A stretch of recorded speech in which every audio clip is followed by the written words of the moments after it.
So this is the Gauntlet Hangouts, and this is Mystery Academy, a little hack. It's a tiny, tiny little hack of Masks, A New Generation, which is a game about teen superheroes. Here we are doing the classic strange school setup, where they're arriving at a place and we're going to figure out why it's weird and what's going on. They're high school students.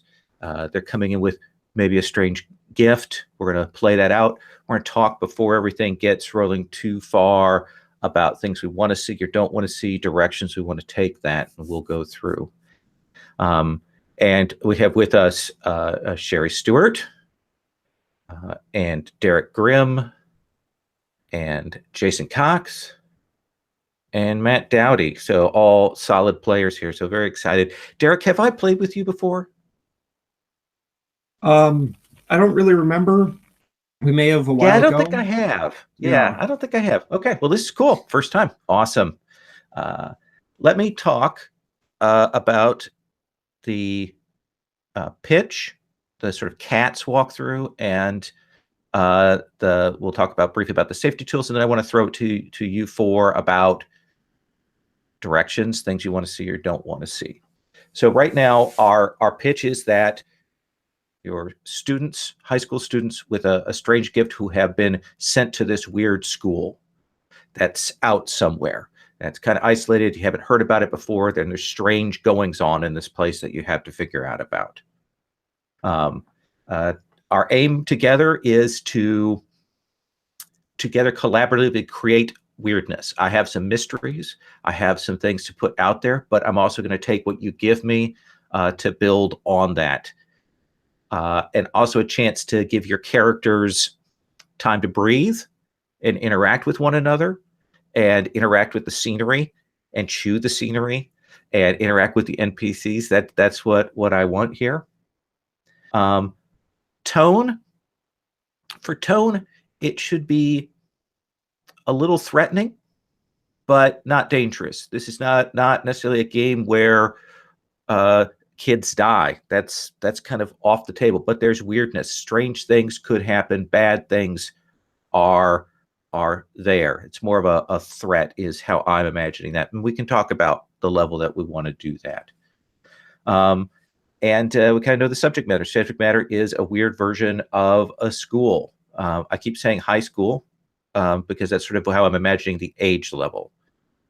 So that's the basics of that. That's our CATS concept, aim, tone, and subject matter. I've actually got the little reference sheet over here that I'm looking at to do that. That's why you see me aiming at the second screen. This is part of the Gauntlet Hangouts, and we use safety tools for that. I use the X card. It's a very basic safety tool. There are a lot more advanced ones that allow you to go into more depth. I use this because of the sort of time crunch of running online in a tight area. The X card means that if we hit material that you find problematic, that really bothers you, hits an area you're not comfortable with, or we're way off tone, you can X card either by doing the physical sign, or you can send me a message in the chat. If you do that, we'll stop, we'll edit past it. I may ask you to give me some frame to know exactly where we're at and move on. We'll use a safety tool at conventions and online play. I think it's a good thing. In my own group, I wish I had it because I managed to trigger and discover a couple of phobias on the part of people that I'd played with for years, and that they almost quit because of spiders. So that was a thing that was on the table. So that's our setup for the safety tools. Now, let me ask you four. You've had a chance to think at least for a week, maybe less, maybe more, about what you would like to see in this game or not see in this game. Let's take a bit to stop off and ask about that. Sherry, do you have anything off the top of your head that you're yay or nay on? Well, I think that if we're going to have classrooms, sort of scenes or something, I kind of always liked the thing in Harry Potter movies where any lessons you had ended up being significant. So, if that makes any sense. So, I like that idea of classroom topics being sort of a forewarning of something that might happen. Okay. That's a good technique. All right. Derek, anything off the top of your head you would like or don't like, or tone or specific things? What do you like? So tone wise, I kind of, I love Stranger Things and that whole thing. It seems like we're already kind of aiming towards that. Mm-hmm. Kind of some other things that I find interesting in that vein are like what is it? The Candlewick Manor thing for Monsters and Other Childish Things. So I mean, I'm all of that sounds fantastic. Okay. All right. So a little bit of the scary stuff in there, leaning into that. Mhm. Okay. That sounds good. Jason, what about you? Yays or nays? So the two of the references that I think about with this, first of all, are Gotham Academy, which is an awesome comic that everyone should read forever. And the other one is called Lumberjanes, which is an awesome comic that everyone should read forever. The critical difference between those, I would say, is that in Gotham Academy, almost like in Harry Potter, the heroes are the kids. The teachers claim to be protecting them, but it's always up to the kids. But they're always starting off on the off foot, if you will. They're always behind. Whereas in Lumberjanes, the characters are, they don't know what's going on, but they're hyper competent for teenage girls. They even did a crossover between those two comics, which is kind of interesting. So yeah, I like that the focus is on the kids. Certainly, I want the kids to have a certain amount of weirdness, but I think in either case of both those comics, the kids are competent. They're not made to seem stupid or incapable. Certainly they're in over their heads, but it's not because they're kids. Exactly. Oh, perfect. That sounds great. Anything else? Nope. Okay. Matt, what about you? Well, working off what Jason just said, I like the idea that they're competent, but the area where they might be a little more incompetent is kind of struggling to control whatever powers they might have. I don't know what level. I don't want to go too gonzo with this, but I do like a bit of a fantastical element. I like that these kids are very powerful in their own ways, but that's the thing that they really are struggling with right now, is how to control those, because that always makes for fun stories and a nice hormone analog as well. Okay. I also just one idea that came to mind, and we absolutely don't have to use, but I like the sort of trope of like a soul artifact or a soul bond or something. Like in Harry Potter, the wand chooses its owner, having like an animal familiar. I like that. I like the level of uniqueness, I guess, to each student or each power sort of thing, that everyone has their own thing, sort of, in whatever way that manifests. But that's something that I like. All right. Okay, I'll put put a little star by that one. So one of the things that's default assumptions, I like that, is that where it's a modern setting in that kind of should it be real modern with cell phones, or is it more timeless? What do you guys feel about that? Any strong preferences? So both the comics I referenced are contemporary settings, but they're offset from that world. Okay. So in case of Lumberjanes, they are away from civilization and off in the mountains. And in the case of Gotham Academy, it's an academy that's outside of Gotham, surrounded by spooky, freaky woods. Okay. So I think that a place that is contemporary but isolated has an appeal. Perfect. That's what we're going to do. I love that. All right. So just so get a chance to think about it, we're going to talk about characters here in just a minute. We're going to look at the stats. I'm going to actually finally tell you the numbers that you have to distribute for your stats there, and we'll look at how that works. Got the spreadsheet for that. I'll again drop the link into the chat in just a moment. The one thing I want you to think about is everybody has a gift. It is essentially your weirdness, and the weirdness should manifest for you personally in two ways. There's a little thing that you can always do, whether that's make your coffee warm, or levitate a pencil, or change the flavor of soda, or have a voice that talks to you. Should be some little thing that you can always do. And related to that, all of you have some kind of power, some kind of gift. I don't know if that's an item. I don't know if that's psychokinetic. I don't know if that's magic. I'm going to let you decide that. That power is the one that's you've kept hidden or tried to hide, probably from people around you. We're going to go and look at your background and talk about that. And maybe people did know, because there are all kinds of sort of origins here. But it's the one that in the game rules that you use the unleash move with, which is the one where things can go terribly wrong. So you always have a little gift, but when you push to go and use your big gift to do that openly, that's more difficult and there's more risk of things.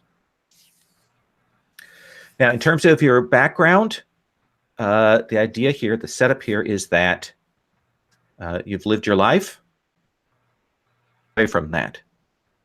I don't know if you were forewarned. I don't know if it came as a complete surprise.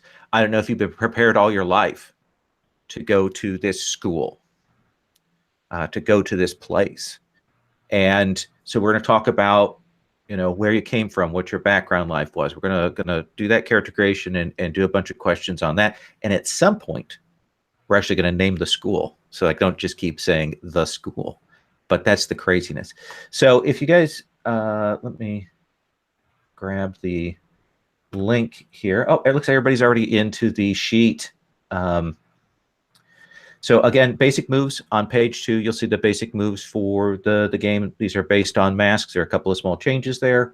And then other mechanics is the sort of more conditional set of moves. Also on the basic moves page, I've put our roll for your party rolling link. That's at the far right-hand side of your screen there. And then you've got your character sheets on page 1. So you will assign stats to those 5 areas: freak, danger, savior, superior, and mundane. In the end, they need to total +2.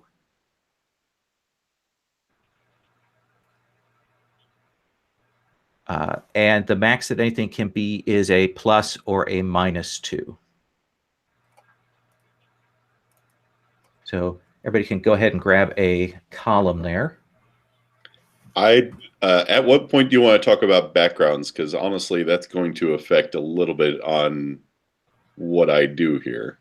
Okay. Well, then that seems like a good place to drop over and do that. So on the third tab, the backgrounds tab, everybody gets to pick a background.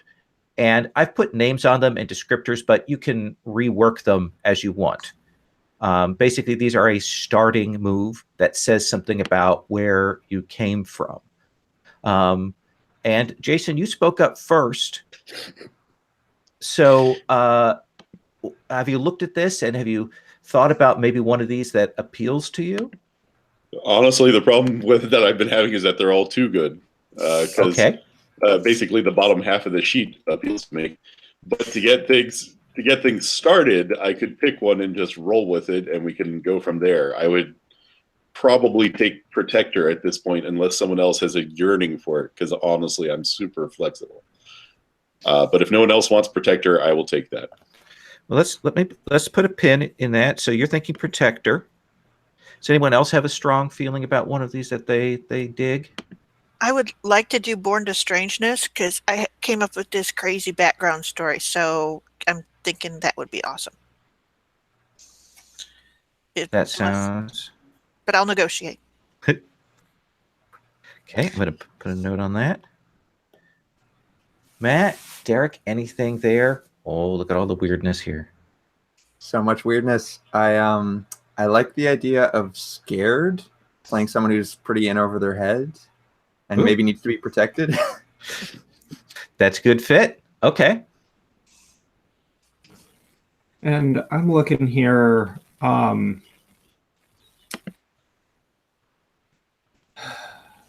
So I'm kind of looking for something related to freak. Okay. A lab sharp subject that helps with your weirdness. Let's see what else we've got.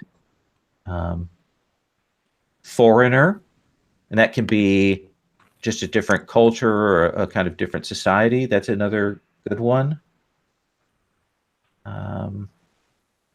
Those are the two that strike me immediately. I think of course, they're scattered too. Right. I think I'm going to go with foreigner. Okay. With a slight modification, it's more. I think you mentioned it in one of the other backgrounds, but I'm more. So I'm. No. Here, let me think about it for a second. And okay. Then Yeah. I'll come up. Okay. Well, then let's go back to the character tab. You can cut and paste the move text here. I recommend that when you do that, you cut and paste actually into the cursor entry when you go to do that in your character sheet. It'll make things easier for you. And you can put that under abilities, powers, other.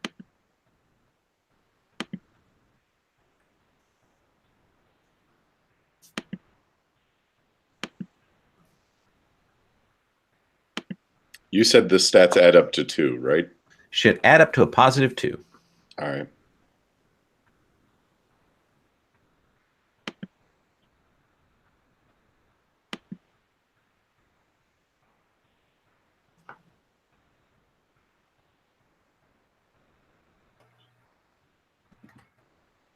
And feel free to change the color of your column if you want to distinguish. I was doing cut and paste and I forgot to do that.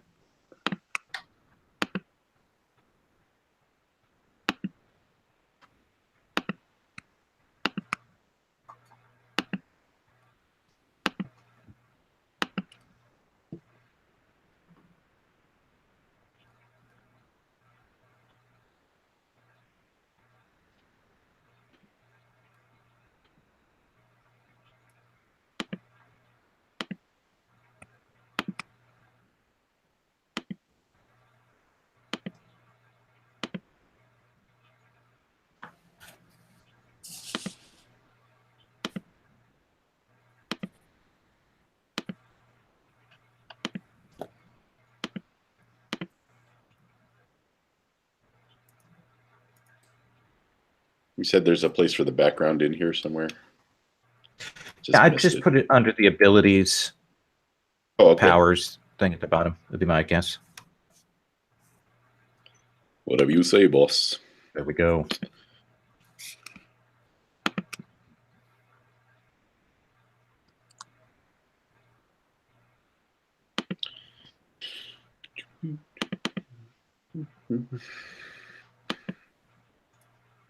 You know what? I picked up too much of that, didn't I? Yeah.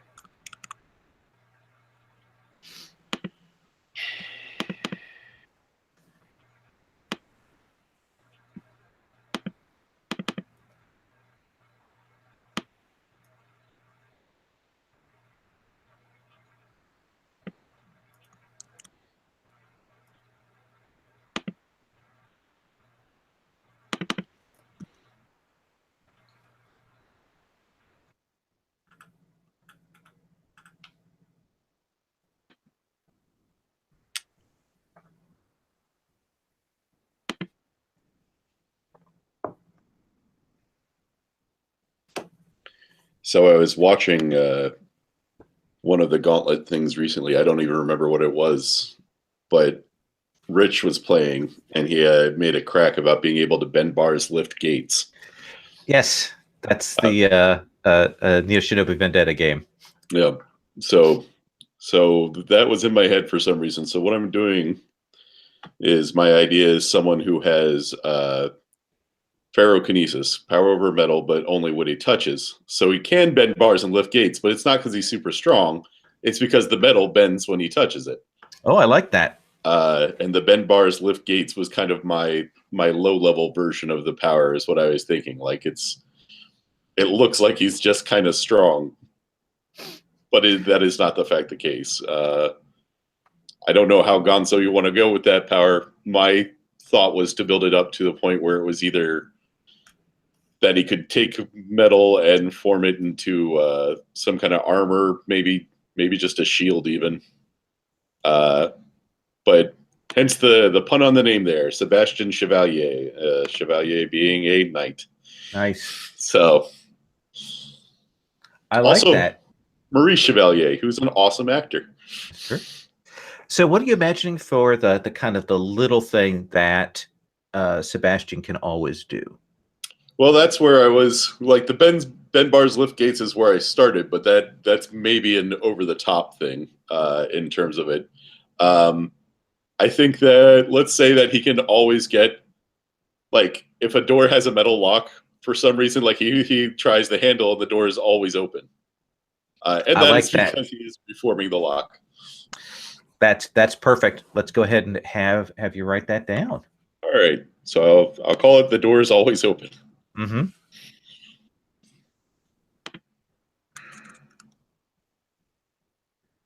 Ferrokinesis. That is a new one on me. I hadn't heard that one before. I love it. I used to play a whole lot of TSR's Marvel superheroes.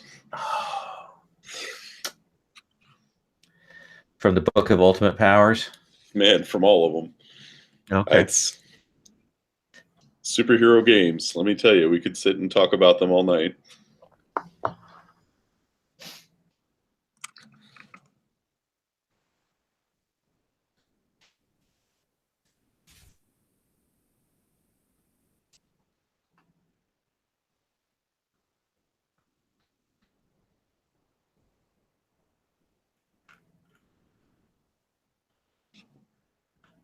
Sherry, of course, always starts with her picture. That's how she goes.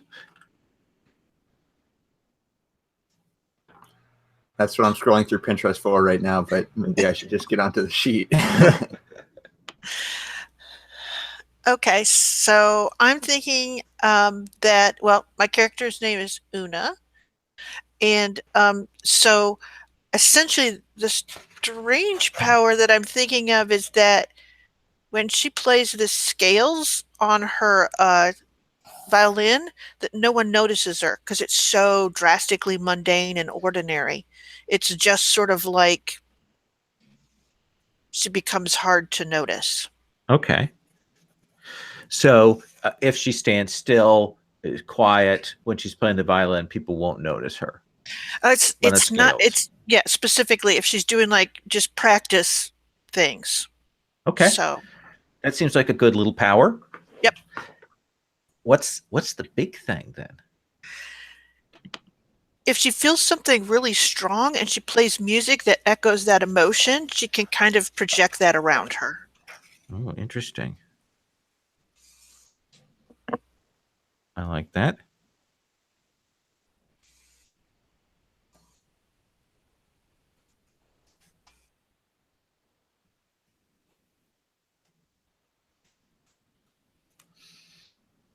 Awesome. So, Lowell, I'm kind of between a couple ideas here, and I wonder if you could help me decide a little bit. Sure. One of them is sort of like an animation style ability where I can temporarily give life to inanimate objects.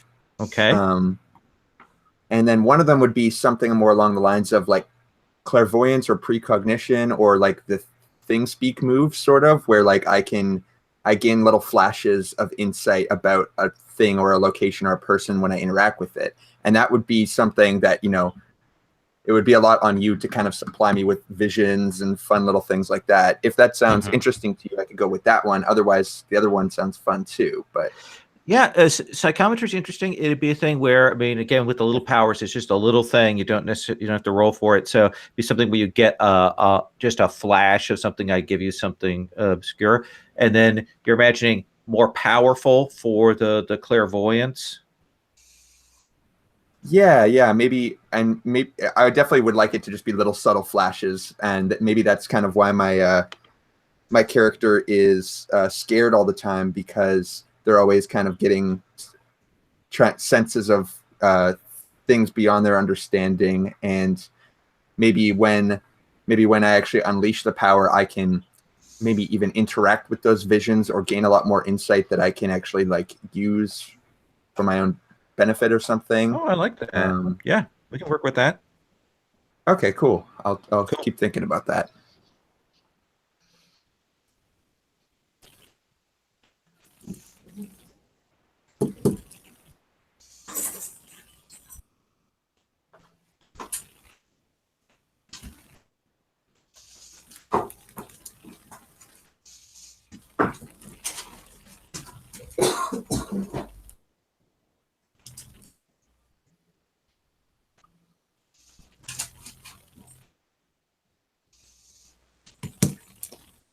And then for me, I switched up my backstory. I went with lab subject instead. Okay. More going for the isolation aspect mentioned. You've been subject to some kind of testing, isolation, or treatment because of your weirdness. So my name's Lionel Lentham, and I'm I haven't quite hit my growth spurt or anything. I'm a little squirty little guy. And my thought is that for some quirk of circumstance, whether, by birth or whatever, I'm a portal into an extra dimensional realm. Okay. But I have obviously no control over this. And so my minor power is I have minor telekinesis, like something equivalent of a mage hand, where creatures can kind of reach through me and I can control them to like pick up a pencil or pick up, open a door at a distance. And then when I really unleash, I manifest like a telekinetic beast, and they fully come into this world and wreak havoc, and I have very little control. And so I was isolated as a young child because of all my destructive. Okay. Yeah, that sounds good to me. I like that.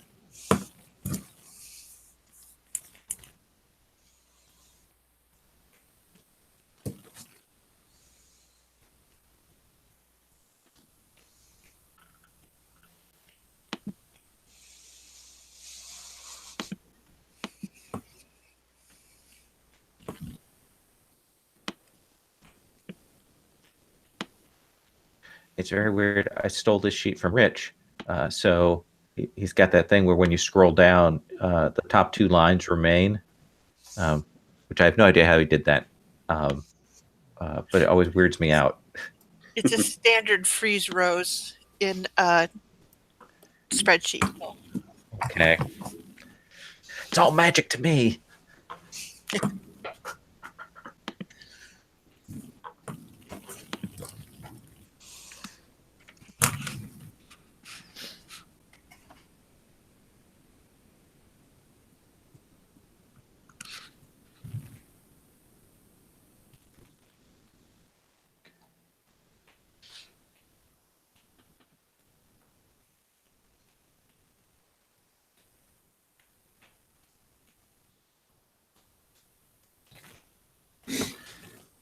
While you guys are doing that, let me talk about a couple of the minor differences and some of the concept of masks. One of the things about masks is that it's built so you're teenagers, and it means that there are some things that you can't do. Adults always have influence over you. adults, they're the ones you have to kind of, respect or respond to. If you want to disobey an adult, that's when you need to reject their influence over you. And that's a particular move for that. Adults have cool moves that you'll see on that other mechanics table. Like they can actually stand up for themselves. They can persuade people in their best interests. They can wield their powers effectively. They can overwhelm. They can actually empathize with other people. Those are things that are much more difficult for you as teens to do. So that's an important distinction. The game uses influence, which in standard masks is an on-off binary quality. But one of the options that's in the back of masks is to have influence points, and it becomes a resource. So when you have influence over someone, you'll write down like 1 point of influence, and you'll say a descriptor for that. And you can have up to 3 points of influence on someone. And that allows you to use that to push on people. You can use it to get a +1 against them. You can use that to inflict a condition. You can use that to ask a question. And there's some notes on that at the very bottom. This is slightly different than masks in that we do have an act under pressure PBTA move, just sort of the to get things done move. And 2 informational moves that are in this game have been slightly tweaked. Generally, the way I work with discovery moves is I tend to be pretty open about that. So there are questions listed under Pierce the Mask where you're interacting with someone else and read the scene. But you're welcome to frame another question if we can feel it that it works reasonably within the situation. Or you can go and use one of those questions that are listed there. Finally, the other important move that's an add-on to this version is the Seek move. This is the sort of kind of a version of spouting lore in some ways, in that you go out to explore, to research, to draw on your memories, to seek answers to something or find something. You generally say what it is you want to find and you roll. On a 10+, you get to declare what you found out or ask me to declare something cool that isn't threatening. On a 7 to 9, you can declare or ask the GM, but the GM is going to add a problem to it. And on a 6 or less, the GM's going to do a move. So that's the basics on that one.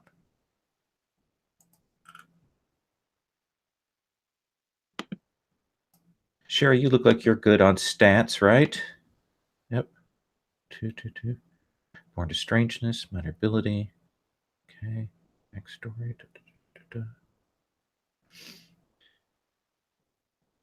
Lionel, it looks like you're good on moves. Powers.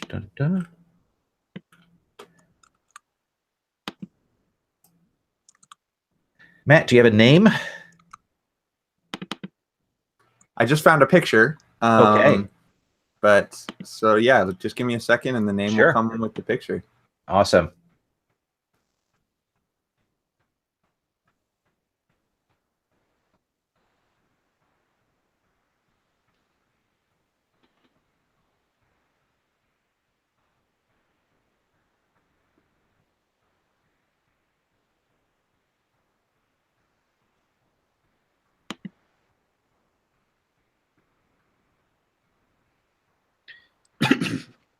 Is there a place you want us to put pictures here? I usually put it down below advancement. Okay.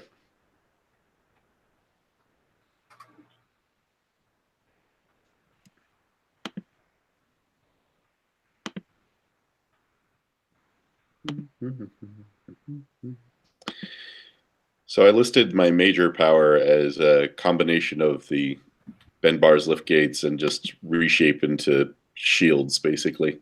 Okay. I like that.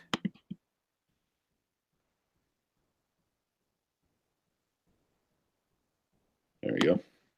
Awesome.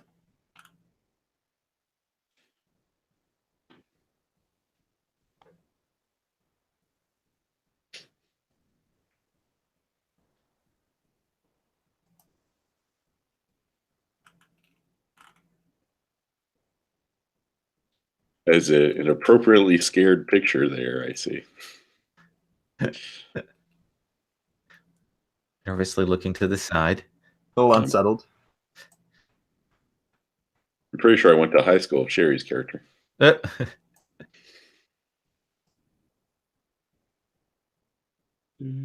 That's why I chose her. She was universal somehow. Well,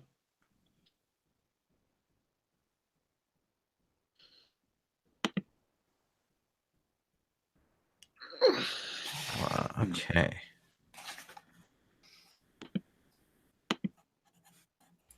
She looks like our neighbor girl, except for the red hairs. Oh, that's right.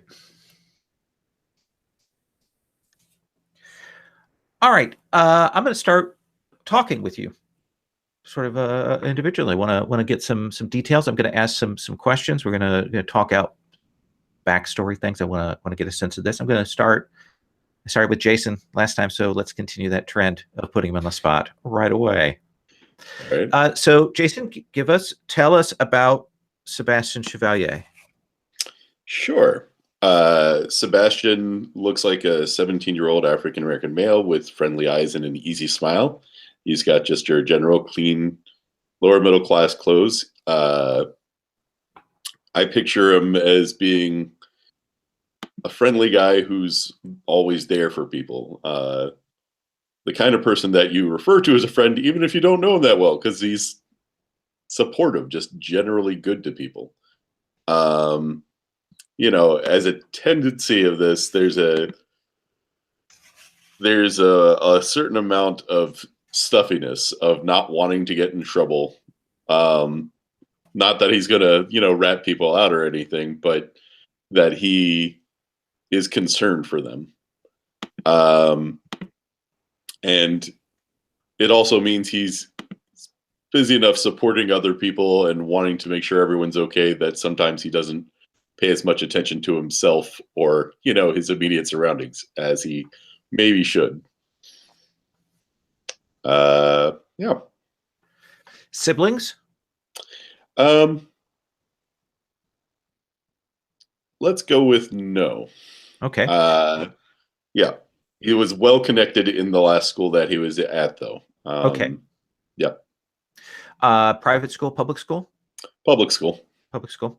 Parents, what kind of, you said middle class, what kind of careers for your parents? Let's say that his mom worked in the post office, and his father, you know what? His father used to be a bus driver, but Uber's really been taking off, and the city seems to have been profiting for it. So he's gone into business more or less for himself by becoming an Uber driver. So probably living in a substantial urban city. Yeah, slightly kind of right on the edge of the urban-suburban divide. East Coast, West Coast, South, North, what are you imagining? See, I had been putting him kind of where I grew up, but maybe I don't want to do that. Let's move him south. Okay. And we'll say East Coast South. Let's put him in the Georgia area. So somewhere around Atlanta. Okay. When did you first become aware of your powers? So given who he is, it was probably when someone else was in danger or something like that. I think the first time was actually like he was on the sports teams in his school. He was a basketball player, let's say. And the minor things were always like the locker's stuck. Who can get it open? And like he always like, no, you just have to hit it with your elbows. But then he started to like it always happened. And then he began to notice like other minor things, like if he wasn't paying attention, and he was just kind of tapping with his silverware, the silverware would start to almost melt in his hand, and he would have to pull it straight again. So it's actually been getting slowly stronger, which is a little bit of a concern for him. Like, it started off with just the locks, and then it was melting silverware, and then it was when he opened the door to the school, the little metal bar would bend. And so he's a little concerned about that. And have you kept it pretty quiet? Yep. I think he's kept it pretty quiet because it's a thing about the wanting to protect other people, but I think he's confided in at least one other person. Okay. Because you have to. That crap is weird. Some kind of best friend, I think. Okay. You have a very, very strange relative. Who is that? What's weird about them? We'll say it's an uncle. And what's weird about them is a kind of a obsession with wood, in the sense that like they have just an insane amount of little animal carvings all over their house. Like if you go in, it smells just of sawdust, and there's all these freaking little birds that are carved out of wood, and all their little tiny eyes are looking at you, and it's not entirely comfortable. And like every Christmas, hey, guess what you got? That's right. It's a little carved bird made out of wood. But this one's different though. You mentioned basketball. Yeah. Did he dig basketball? Was that something he liked, or was it more of an obligation? How did he react to that, being in that sport? He digs basketball, but differently than some people. It's not the competition that he likes. He likes being a part of the team and supporting the team. So, it's a thing where sometimes you have to pass and sometimes you have to take the shot. He's gotten a few talking to for passing more than he should. Okay. But no, he just likes being a part of the people working together. And other interests? I think he's got a secret geek side that he doesn't share too much. So he reads a whole lot of fantasy. We'll say that he's into Mercedes Lackey, so he's especially a little bit nervous about people finding that out, because it just doesn't seem like a thing people would be super cool with. But he's big into fantasy, so he has the well-thumbed paperbacks hidden underneath his bed. So you probably expected to be still in your standard high school career. Yep. What happened? What would convince, how would people convince your parents to send you to this place? What's the deal? What was the strangeness that occurred there? We're going to call that a lottery scholarship. He's lower middle class. There's not that many ways out of that. He's good at basketball, but he's not good enough to make a career out of it. His parents don't exactly want him to be an Uber driver. They think he could go to college and make more of himself, but he hasn't really pushed himself to excel in other than in helping other people. But then all of a sudden, this opportunity came about for him to go to an exclusive private school, apparently by lottery, because he didn't apply for it or anything. And it made a lot of sense to his folks. He wasn't thrilled about it because he had all these school connections. He was relatively popular. He was comfortable, but it meant a lot to them. So he didn't really fight with them too much about it. Was it a little odd? I mean, what's your reaction to the fact that you hadn't heard of this school? There was almost nothing about it online. It just kind of came out of the blue, and your parents seemed very cool with that. So he has a couple of reactions to it. One of it is a feeling that. So one feeling is that even though he does okay, and he's been doing okay, and he never gets in trouble, it feels like they don't actually, even though he knows this is not the case, it feels like they don't want him. They don't want him around. The fact that it came kind of out of the blue, it seems a little bit contrived to him because it feels like one of the books he's always reading. Okay. But he's not about to share that because, people would look at him like he was crazy if he said something like that. Perfect. All right.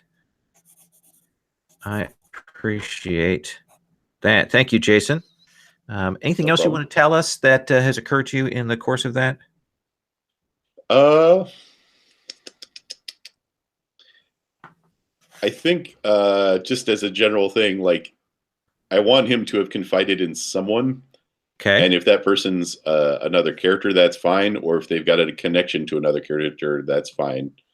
But Okay. I think it would be neat if he started off with some kind of connection already there. Okay. Well, we'll see if we can get a scene for that kind of thing early on. How does that sound? Works for me. Okay. Like an accidental revelation that we'll drop into a scene. Okay. All right. Sherry, let's come to your character, Una. Una. Give us the details on Una. Okay, so during some period of conflicts in Eastern Europe, where there were lots of refugees and people moving across the European borders, they found a toddler at a train station. They have no idea where she came from. No one claimed her. She doesn't seem, at the time, she didn't speak any language particularly well. She could say, mama, but in the same way that it was said in, any number of other languages. The only clue that they had of what might be a family name was that on a piece of masking tape on the little violin that she carried, and she had no case. She just had this violin and bow. There was a piece of masking tape, and in not very legible writing was what appeared to be the name Sobchak. And because of the situation, because there were a lot of international organizations sort of participating in the refugee situation, she ended up being sort of turned over to that for them to seek those out.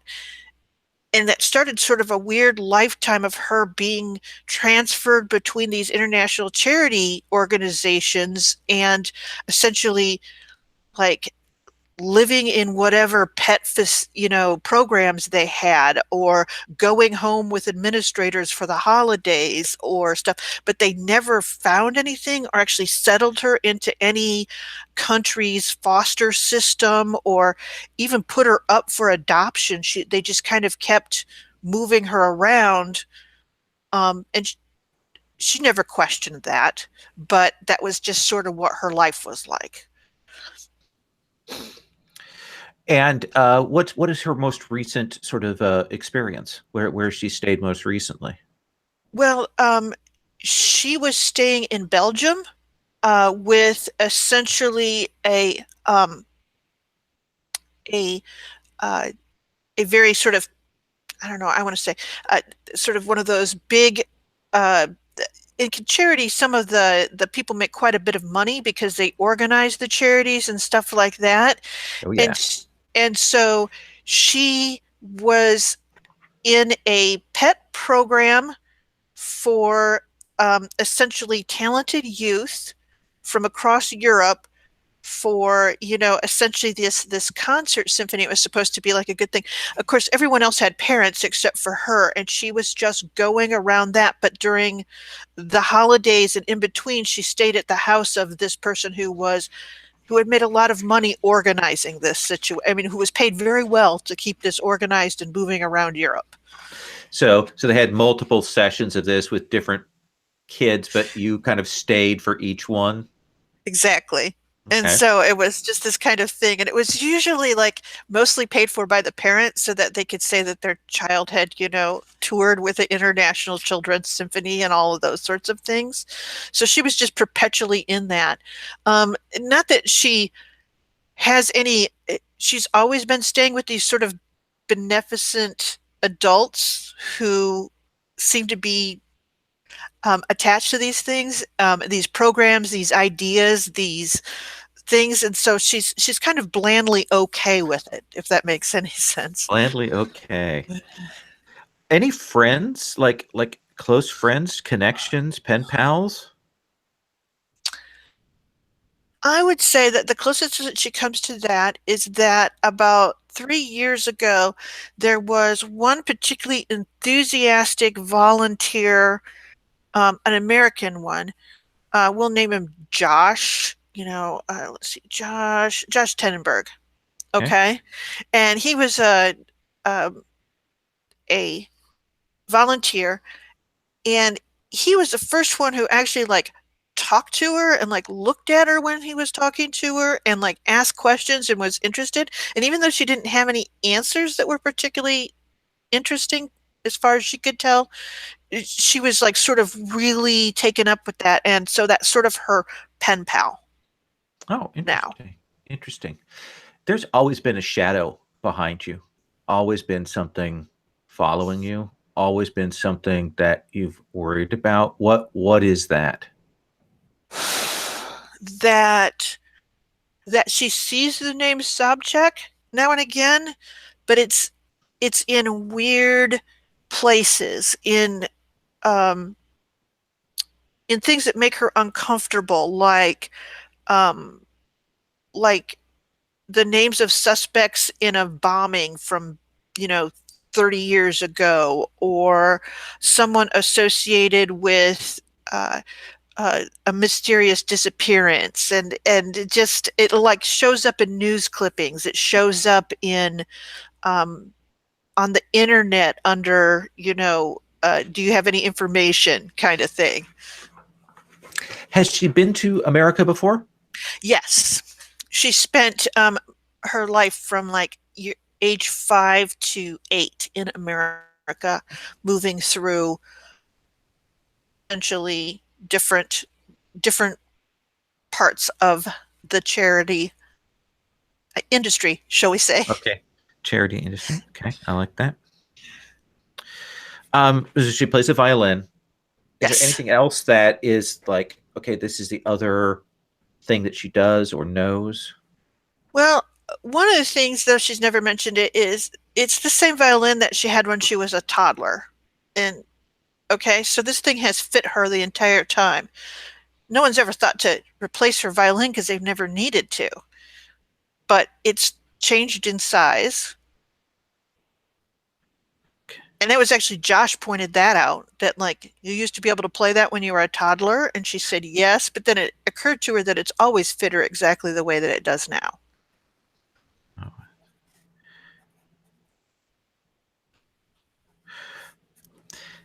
All right. Anything else that you would like to tell us about Una that's occurred to you during this?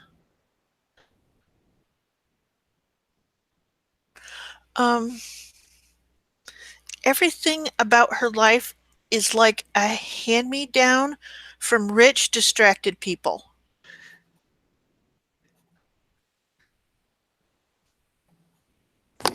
Okay. And how does that manifest in her appearance? She has she's wearing an extremely expensive, a designer maxi dress that was the thing 2 years ago. And she has really nice designer heels, but they're hand-me-downs. They might have only been worn a few times, but they're always a couple years off, but they're all impeccably made and lovely. Sort of things that rich people who don't get it put in to donation bins. Awesome. Thank you so much. Lionel, can I talk to you about your character? Absolutely. Lionel? Tell us about Lionel. So Lionel is, like I said, a pretty small little guy. Often gets called runt or squirt or any of these things. Hasn't hit any of his growth spurts really. But there's something behind his eyes that unnerves anyone that really makes prolonged eye contact with him.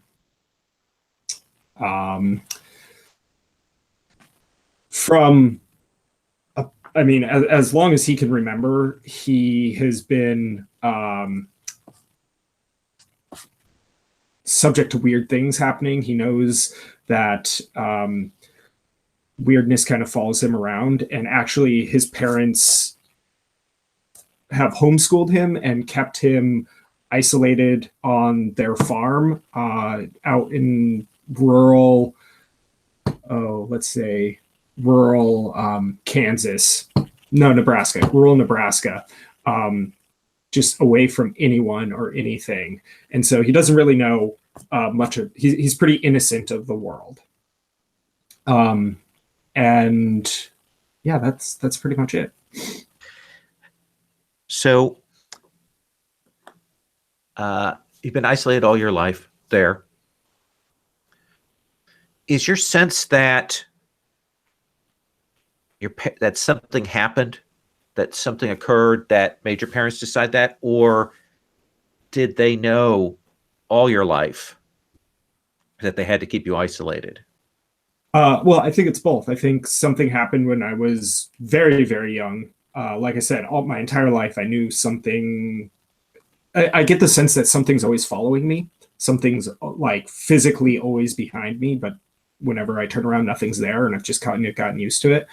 But I think when I was a young toddler, I had a fit or an attack or something like that, and I was outside in a field and tore up a couple of our crops. Like an entire field basically was just leveled and destroyed, and my parents almost couldn't handle the financial burden. And then if that's happening at that age, well, they can't let me out into the world. Did they react with surprise at that point? Anger? What was their reaction to that when they saw that happened? Surprise. Very much surprise. This isn't, they're not like cultists or anything. They're just normal farming folk. Siblings? No. I think my mother wanted more children, but they're afraid to have more children.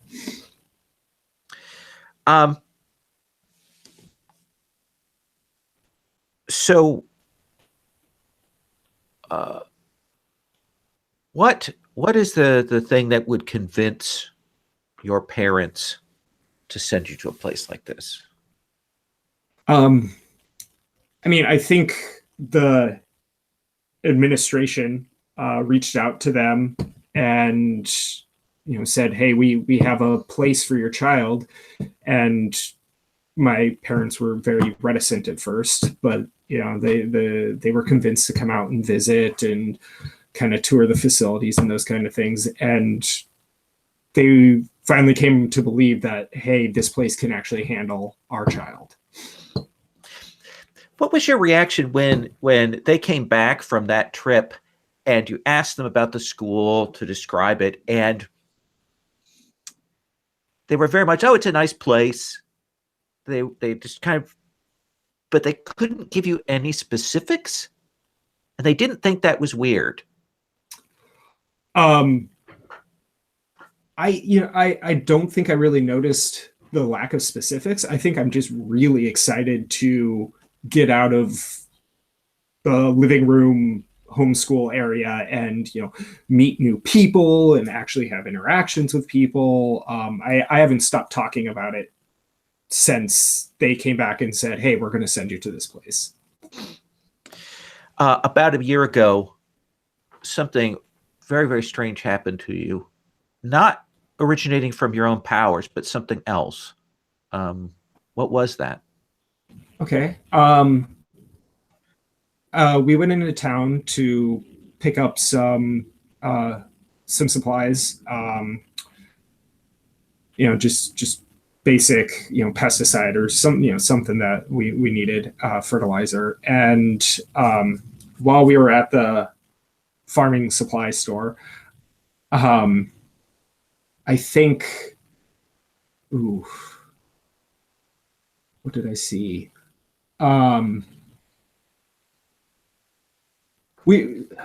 Quick question about the setting. We haven't established that there are like overt superheroes in the setting, correct? That's correct. We're trying to avoid that kind of stuff. Yeah, I think we're reserving that for the weirdness of the school, I would say. Okay.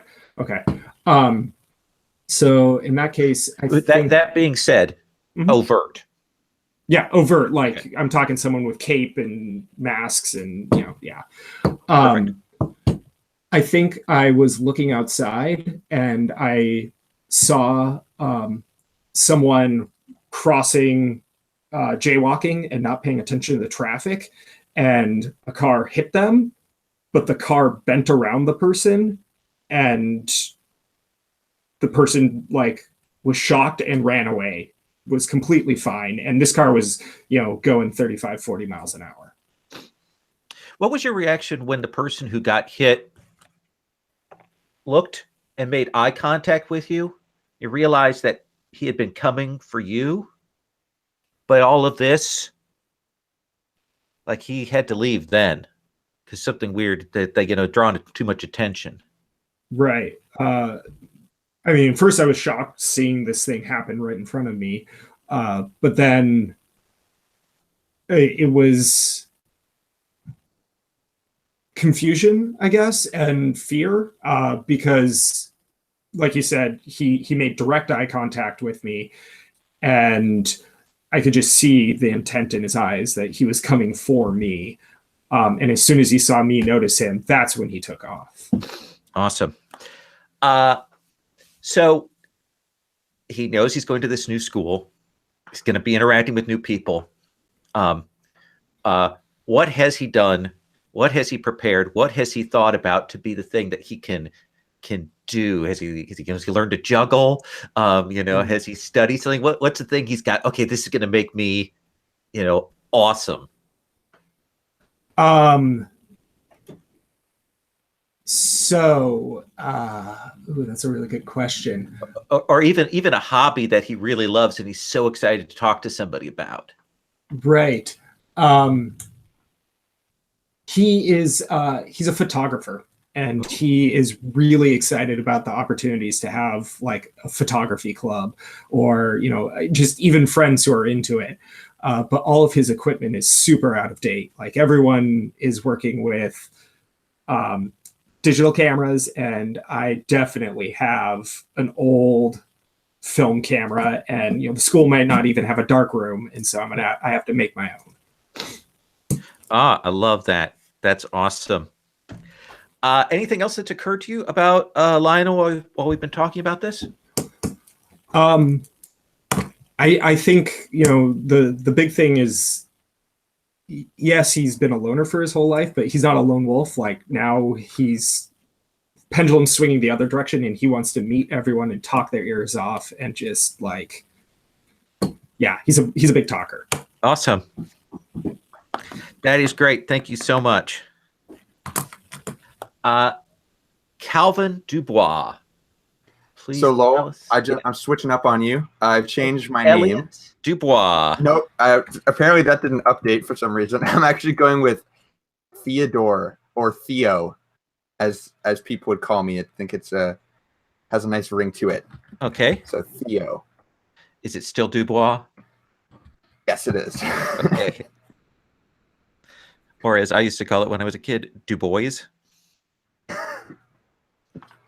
That's probably what half of the other students are going to call me. So, all right, tell us about Theo.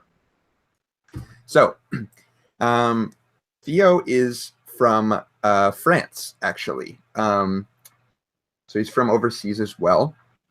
Theo grew up a street child. He had he has a sister named Gabriella, who let's go with twins, because that's always fun. He has a sister named Gabriella, and was young the first time his powers sort of manifested, or the first time he had this like clairvoyant sense of what his abilities could do, was that he woke up in a sweat at like the age of 8 or something, and he had just seen his parents being hit by a bus just on the street in front of their house.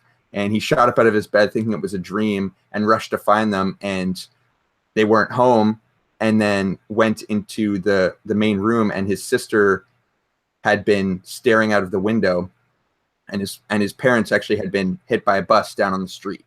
So they were orphaned at a very young age. But what he saw in that vision was something, he saw his sister in that vision somehow. And his sister is gifted as well. She has some vague form of mind control or power over others. Maybe I don't totally understand her powers as of yet. But basically, I think that she had some role in our parents' death. She's definitely always been a bit manipulative, a bit even psychotic at times, but she covers that up pretty well. I'm definitely going for the controlling sibling. Like after we lost our parents, we grew up on the streets, and she was always the one guiding us, telling us what to do. She knew a little bit about what I could do. So as soon as she found that out, she started leveraging that, and we started stealing. We started, growing up on the street. We used the combination of our abilities to rob stores and stuff like that to earn, cash to survive and stuff. So that's kind of what's my upbringing for a long time. And then I think we eventually got caught. And instead of going to jail like I had expected, we went to live with maybe an agent of somebody who was watching over us. Maybe we didn't actually know that, but somebody someone found out about what we could do, and they sent us to live with someone who could keep an eye on us until we were old enough to go to this academy. Okay. Your sister was badly injured one time when she was using her powers. How did that happen? What happened there?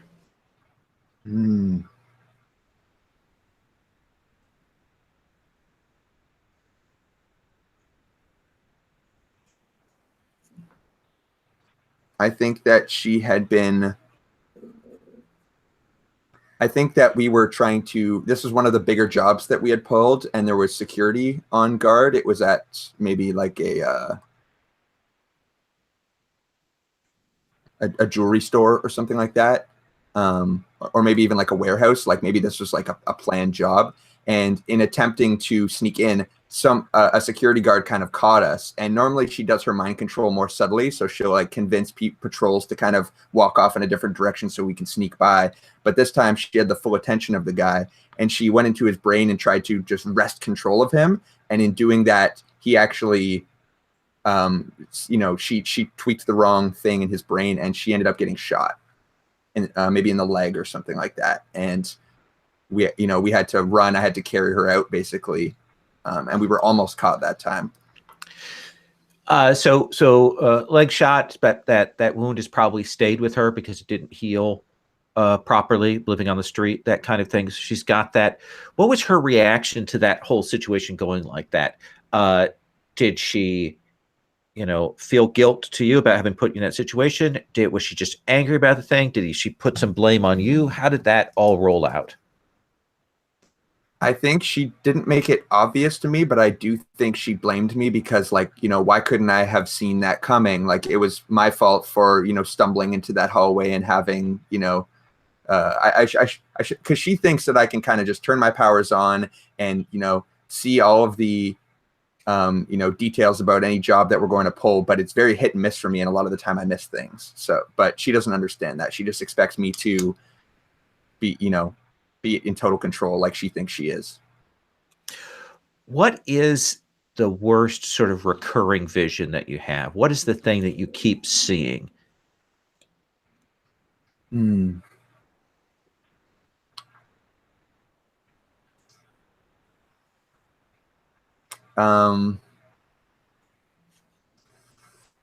So Derek, you said that your character is sort of a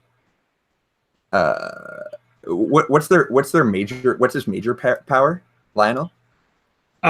He basically manifests an ethereal telekinetic beast that just rampages. Okay. Do you have any idea of like what that beast might be sort of vaguely related to an earth creature or something, or is it more alien than that? More alien. Like this is from like a completely different dimension. Yeah. Okay. Maybe the vision that I get, and it alarms me because I can't see it the way I normally see things, like visions that I have of just regular earth-like things are more comprehensible to me. But in this one, I hear all the sounds and I get all these other auditory things that, like the sounds of snorting or of stomping or of growling, and maybe the eyes of the beast or something like that. And obviously I don't know anything about Theo at all, but I figure, and it might not even be related, but I keep seeing some kind of vision of a beast of some kind. Awesome. So you lived on the street for a number of years, and in the last couple of years you've been in this, caretaker. Do you have something that you love? Well, I love to sing. I think that Theo has like a high, gentle tenor voice.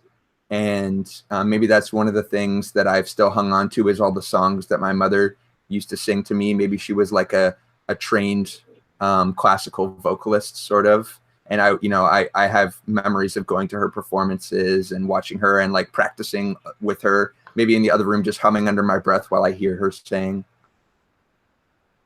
So you probably had the chance now, having been in this caretakers, to like be in choirs, things like that. Yeah, I think so. Although I think that makes me nervous. I think I'm a lot more comfortable singing on my own, but maybe my sister's always pushing me. Like anything that I show promise for, she wants to utilize it or take advantage of it somehow. So she's trying to get me, to perform, to make us money or whatever. And I'm a hobbyist. How did you react to the fact that they drugged you to send you over to the States? Ooh.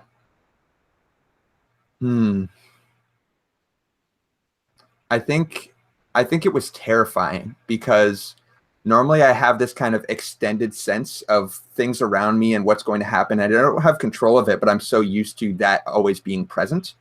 Mm-hmm. And that's kind of what makes me nervous and jumpy a lot of the time, is I get little flashes of what's going to happen soon. And even though that can be terrifying, I've learned to live with that. But these drugs totally took that away from me. And that's one of the most powerless I've felt, is not having access to that part of my brain. Awesome. Anything else you've thought of that you want to share with us while we've been talking? I don't think so. Okay. Jason, do you have a question for one of your fellow characters? All right. Man, that was it's a whole lot to go into and then have a question. You mean a general question or something relating specifically? Yeah, when you've heard these stories from these other characters, okay. Sure. Do you have a question that's occurred to you? Yeah. Maybe you covered it, but Theo, theoretically, I should think, speaks fairly good English. Why? How? Yeah, that is a good question. I think that after his parents died, I think they died when he was a lot younger, like maybe like 8 or 9 or something like that. And then they lived on the street for a good while until he was probably, I don't know, how old do you think we are, Lowell? High school age, so say at least 16. Okay. Though Lionel looks much younger. Right. Maybe he was around 12 or 13. And I think that this agent that they lived with, let's name her Louise.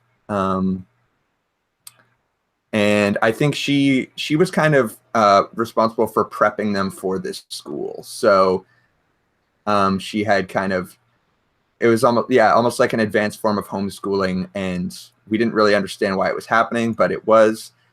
And I think also songs, from listening to the radio, from listening to music, he's picked up a lot of English that way too. Awesome. but he definitely has an accent, I think. So you might get teased for that. Okay. Sherry, do you have a question for one of your fellow characters?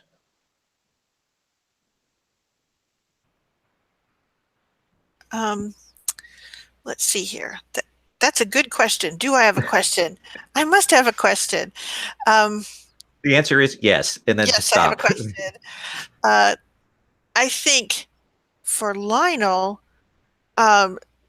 the question is, when you went shopping for clothes and whatever it was that you had to bring to school, what was the thing that your parents let you pick out to bring here that's like super important to you?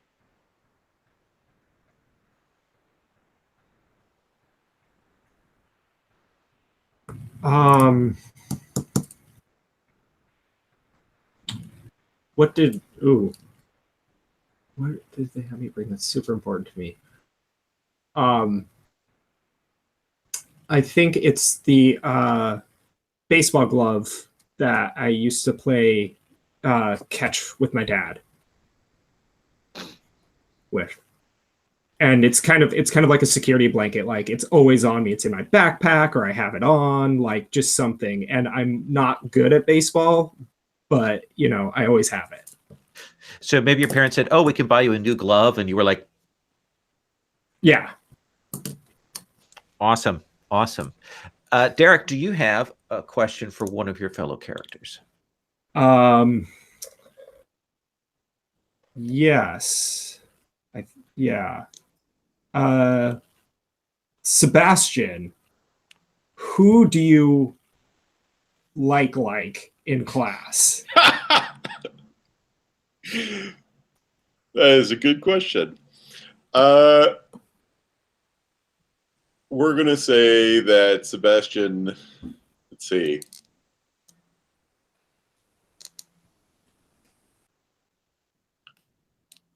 I think that he probably is expected to like some other people that are into sports.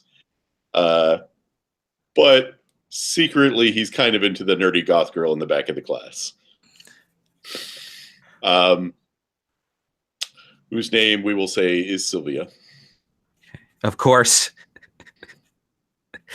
That's not dead on. Okay, I love that. Awesome. And Is that a Mercedes Lackey character for those of us uninformed? Sylvia Plath is a legendary emo goth poet. The sort of sad poet who killed herself because her husband was a jackass. But that's a whole nother can of worms. Anyway, there you go. Poetry lesson for the day. Theo, do you have a question for one of your fellow characters?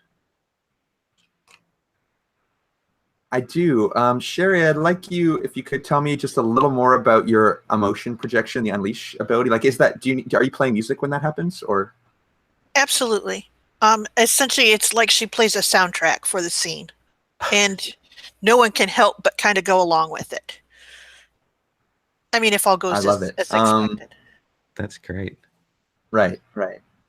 Well, I would like to know from you, what, we know that you practice your scales and you can project sort of the emotional quality of the music and of yourself onto other people, but what resonates most with you? Like, what do you play just for yourself, kind of thing? Bartok. What has the most meaning to you? Bartok. To her, playing Bartok, the dissonance and the sort of crazy rebellion and the sort of, it sounds familiar folk music, except it's skewed and stuff. There's something sort of super exciting and super real about it to her. So Bartok. Excellent. That's Excellent. Awesome. And if I could ask a quick follow-up, I want to get something like really actionable out of that. Well, I got nothing. Okay, well, but you can think about that. All right. Yeah, I will. What is, okay, we've established all this cool stuff.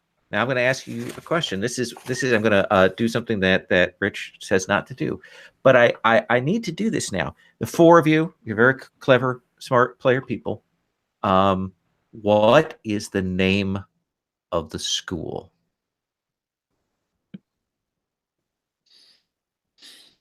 Has anyone got an inspiration? I like if we want to just go with the name. I like the name Rathburn, but that just popped into my head. But if we want to come up with something more like, should we be in a collegiate, an academy, a conservatory? I think it should be either I think the Rathburn, either academy or conservatory is great. I like academy. Okay. Yep.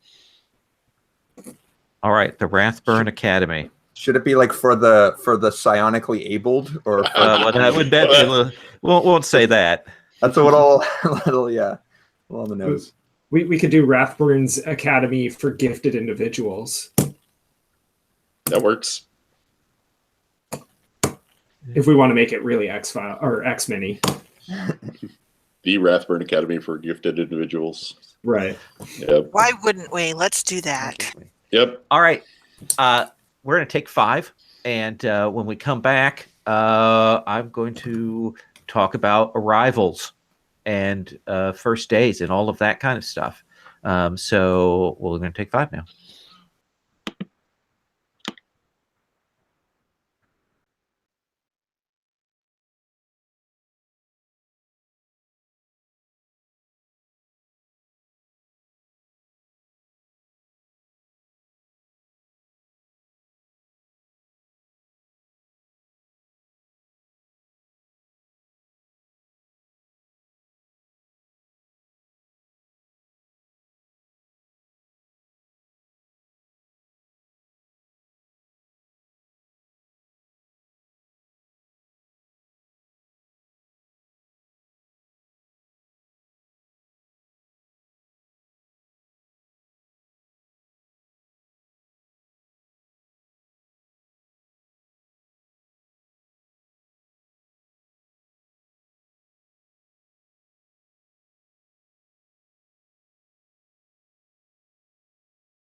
it occurred to me that I didn't connect Sebastian's powers to the reason he got this invite.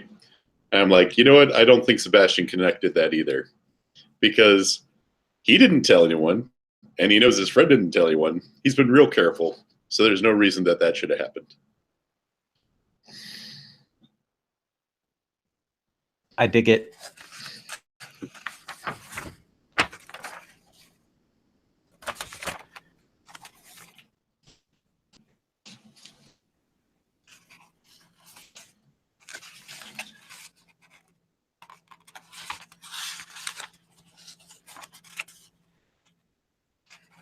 Man, if I encounter another giant unicycle metal golem with a huge sword, I'll be ready to take him out this time, though. Yes.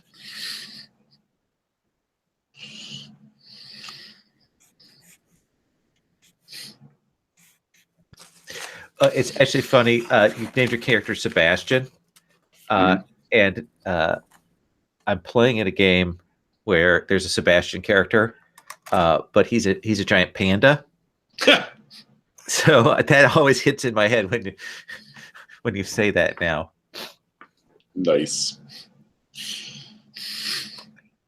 Sebastian Panda.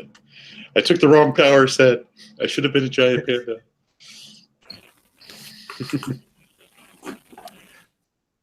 All right. So what I want to do is start us out and do kind of the arrival and kind of get that into place, take us to the school. I'm going to stop off and ask you some questions. I'm going to do some description. I'm going to do a little heavy framing, but I want to get your input on some things. In about 5-8 minutes, I will run away from the camera for a couple of minutes because I had to start a new pot of coffee. And because Sherry drank the last of it. So it is a necessary thing. So I picture you, all of you traveling in your very different ways, but eventually arriving at the airport there. Not a big one. Probably a couple of connecting flights to this small New England airport, like a little regional one with maybe like 6 gates, and they have a coffee shop that's open half the time, and it's it's still got all the TSA stuff, but it's that. Tell me, Sebastian, what kind of baggage are you carrying? What do you have luggage-wise and things? So Sebastian has basically 3 pieces of luggage. One is a backpack that has various things to keep him occupied while he's, going through the airport. Another one is a duffel bag that is like one of the smaller, like, got it from Target. Maybe it even has the stupid Target logo all over it, which is just like a change of clothes, so it's immediately there, and various things that are immediate need stuff that his mom made sure to pack, because you don't know if the suitcase will get lost, and you have to be sure about these kind of things. And then there's the suitcase, which is definitely been in the family for a while. It's a little beat up. There's parts where it's been ripped and just patched with duct tape. It's a little embarrassing, but it's the suitcase they had that would carry enough clothes. And when you arrive at the airport, it does seem like the traffic's a little busier, like they're having more planes come in, and you are greeted by someone who clearly works for the airport, the equivalent of what would be a sky cap in the past, but is now just a dude who takes you over to some like an area that would have been a smoking lounge in the past. Has those hard Bakelite seats and the ashtrays, the outline where they were. and has you sit and wait there. And it's weird because the guy rushes. Clearly, there are planes coming in, and within a little bit, this skycap person is ushering you, Una, through the one TSA booth that they have here. Okay, they've got one of those all around body scanner things, but they don't even activate it. Well, and the other thing is, of course, she's got her passport out, and there seems to be no one to take it. So, and she's come in on essentially one of the chartered, essentially private jet for one of the charities, not jet, but plane. So it's been chartered, and she's come in. So she was like, she's used to things being a little tangled, but the fact that they have no one to take her passport kind of weirds her out.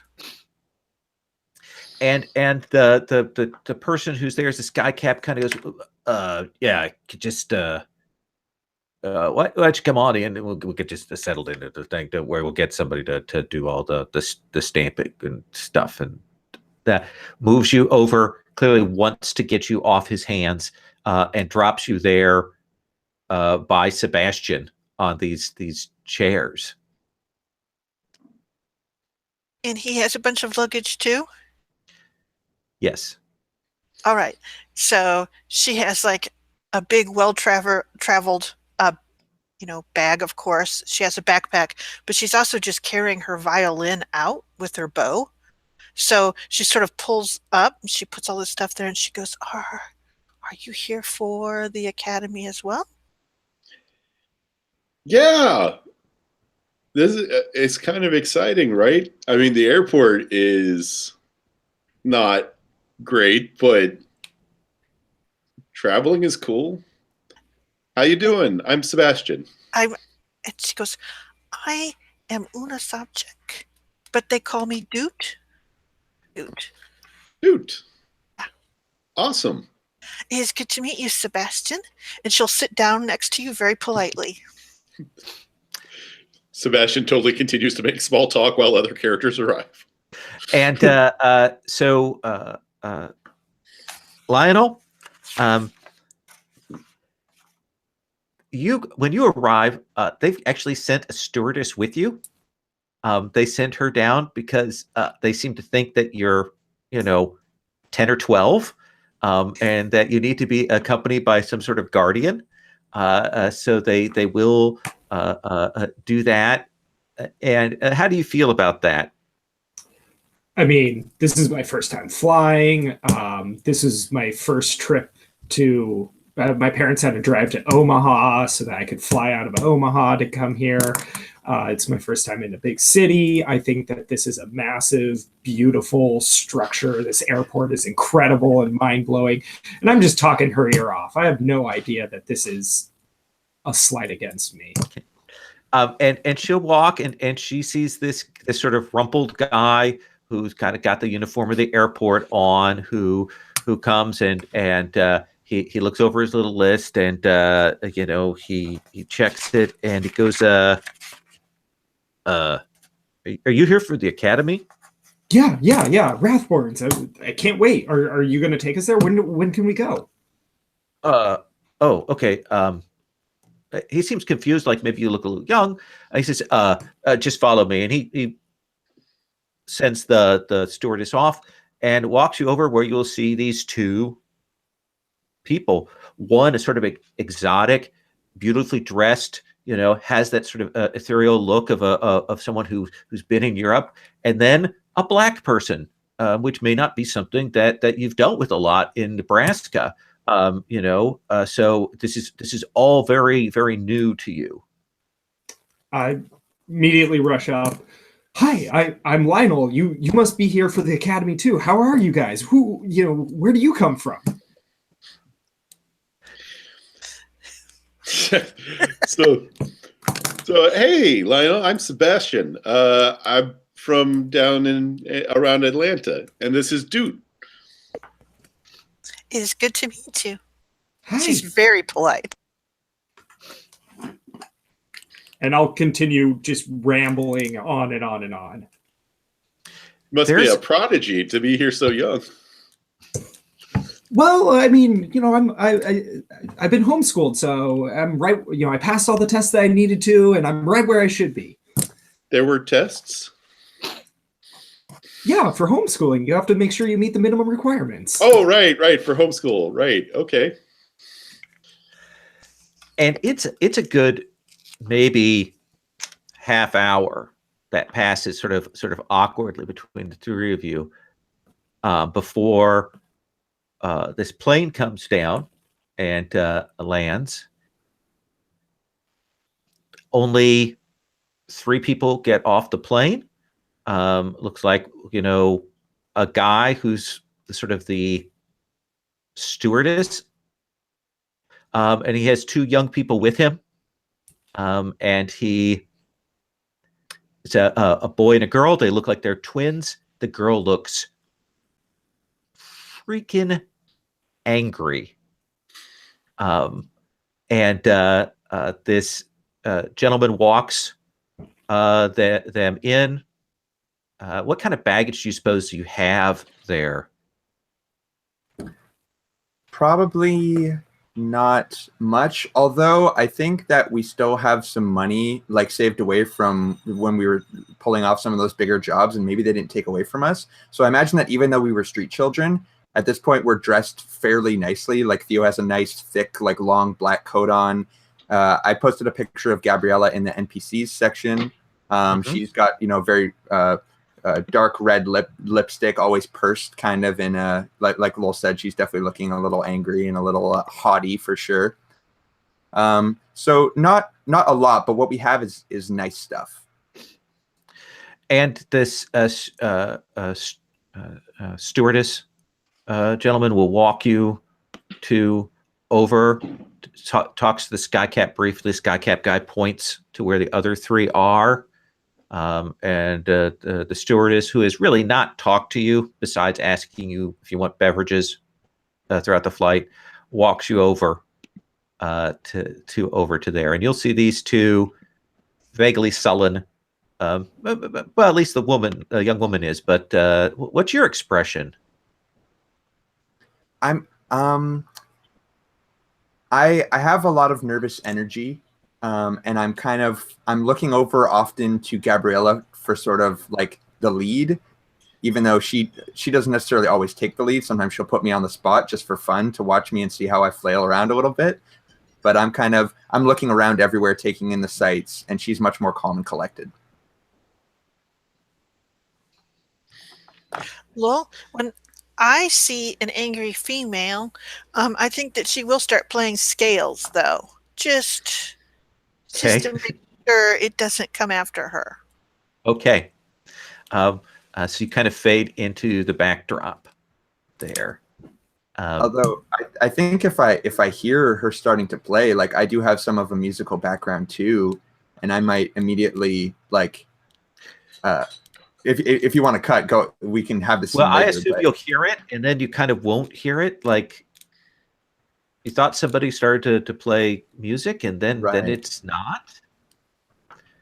But as you guys kind of stay there, you will see 2 adults kind of walking down the terminal towards where you are. I've got their pictures in the NPC tab there. These are some of the pictures I have. I will have more pictures next week for various NPCs I identify, but these are the 2 that you will see right now. And the guy is maybe a couple steps behind the woman, and the woman is dressed nicely, sort of maybe archaically a little bit, but she approaches, and she will say, "You are here for the Rathburn Academy, correct?" That's right. Yes, ma'am. There's supposed to be a 5th. I'll stop playing the scales just long enough to, and then step out from behind Sebastian. There we go. My name is Miss Wednesday. I am one of the instructional staff at the academy. This is Caretaker September. He will be driving us. We're going to be heading out to the van now, and we'll be traveling to the academy. It's about a 90-minute journey from here. Does anyone need anything? Bathroom, beverages, anything like that? If so, you should do that now. I prepared change if anyone wishes to use the vending machines. Cool. Oh. Lionel immediately grabs it and runs off to go, try a Snickers for the first time. Okay.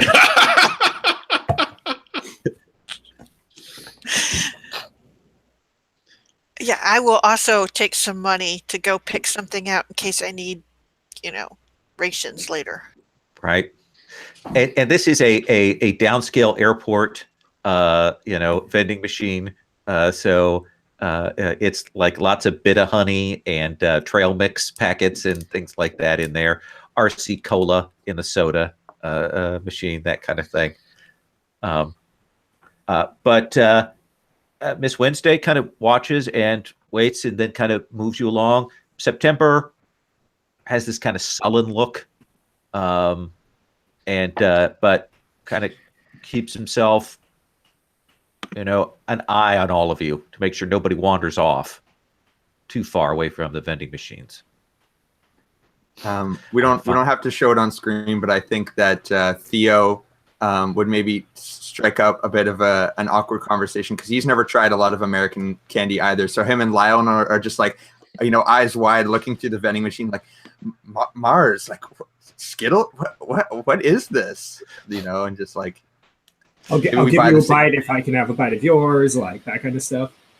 Yeah, totally. And when you taste American chocolate, there'll be that immediate rush of disappointment because it's so bad compared to European chocolate.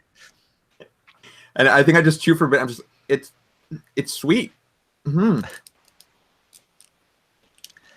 And they will usher you out to a white sort of a panel van, one of those classic, like church vans where they open up the side and set you in and tell you to buckle up. And they drive out of this incredibly tiny airport. You're somewhere in New England. And I'm going to take my 2-minute grab the coffee break, and I will be right back.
Well, get started when we get Jason back.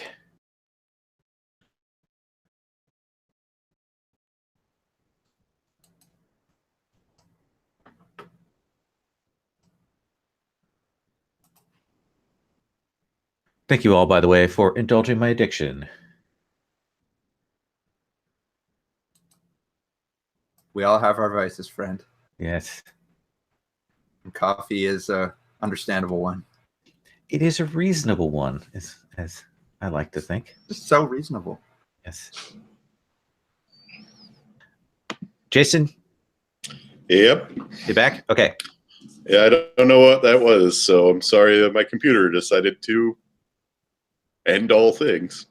It's okay, because I got my coffee in the meantime, and it is tasty and delicious.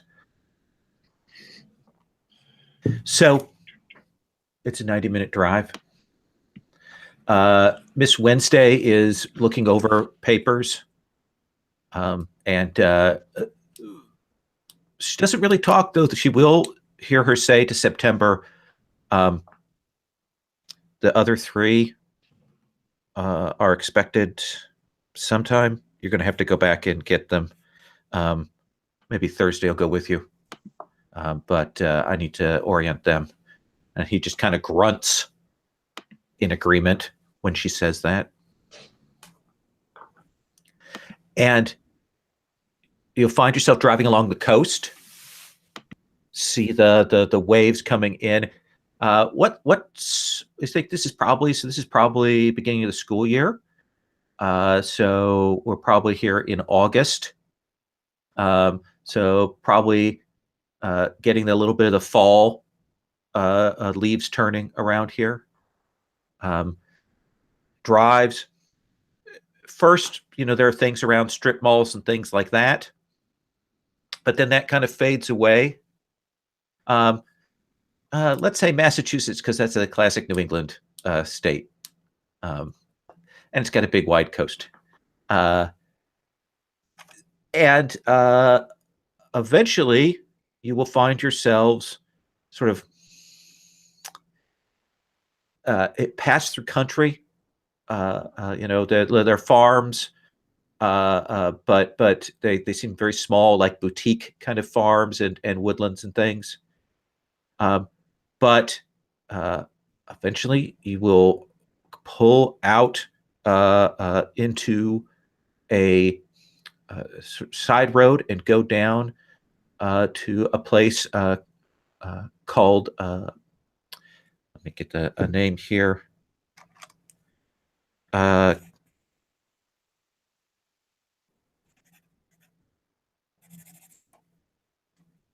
Sherry, give me a name for a tiny town. How about Shellville? Shellville. Pulls you into Shellville, which sounds like a Simpsons town, and but there is this tiny New England fishing village that is here. You can see there's a beach, there are docks, there are some boats there. It's a very small town. They have a pharmacy that's not a chain pharmacy. It's Shellville Pharmacy and things like that. And the little 5 and dime stores and little family restaurants there. Don't see a McDonald's or any other kind of chain thing around here at all. But what will be remarkable is that sort of overhanging the town, there is this sort of switchback road that goes up to the top of these sea cliffs behind it. And from here you can see that there's a number of structures, a number of buildings. You can see forests, like wood stands, fences, and big buildings up there. And the van drives through town and will drive up this switchback up to the top of these cliffs. See that classic old wrought iron fence there. Big, must be enormous grounds there. So what's the thing that you notice first as as you drive up here and are seeing this campus, as it were. Get names here, Sebastian. So up on the parapets where they have the downspouts where you'd have normally gargoyles, there's actually sculpted human figures. Then they appear to be made out of some kind of conductive material, maybe to also move lightning away. But the figures are all holding various things that move the water away. So instead of like a gargoyle, they'll be holding some kind of cornucopia, or one of them's holding a book, and they're all holding various things to move the water away. So it's just kind of a curious architectural choice. Well, what do you think the weather's like right now? Is it overcast? Is it clear? Is it raining? What do you think? Well, from the point of view from a kid from Atlanta, it's too damn cold. Okay. But I think that it's relatively clear and sunny, and yet it still somehow manages, from his point of view especially, to be colder than it feels like it should. Yeah. Awesome. And it's from the gate up to this first big house. It's like a big building, and then there are other buildings you're seeing off to the side. Like maybe you might see there's an old greenhouse that looks like it's overgrown, and there's some other side buildings. Some of them look like they're cleared, some of them not. The ground's kind of wild there.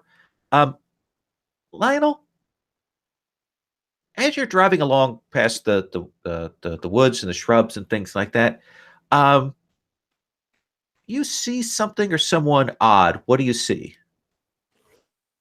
I see a figure. Really don't get a great look at him, but for the split second I see him, I'm fairly certain it's the guy I saw get hit by the bus or by the car. Awesome.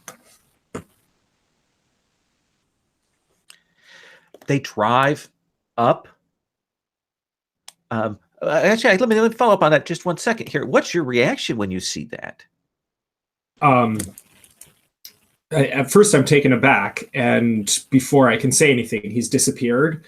But then immediately did anyone else see that guy out towards the tree line?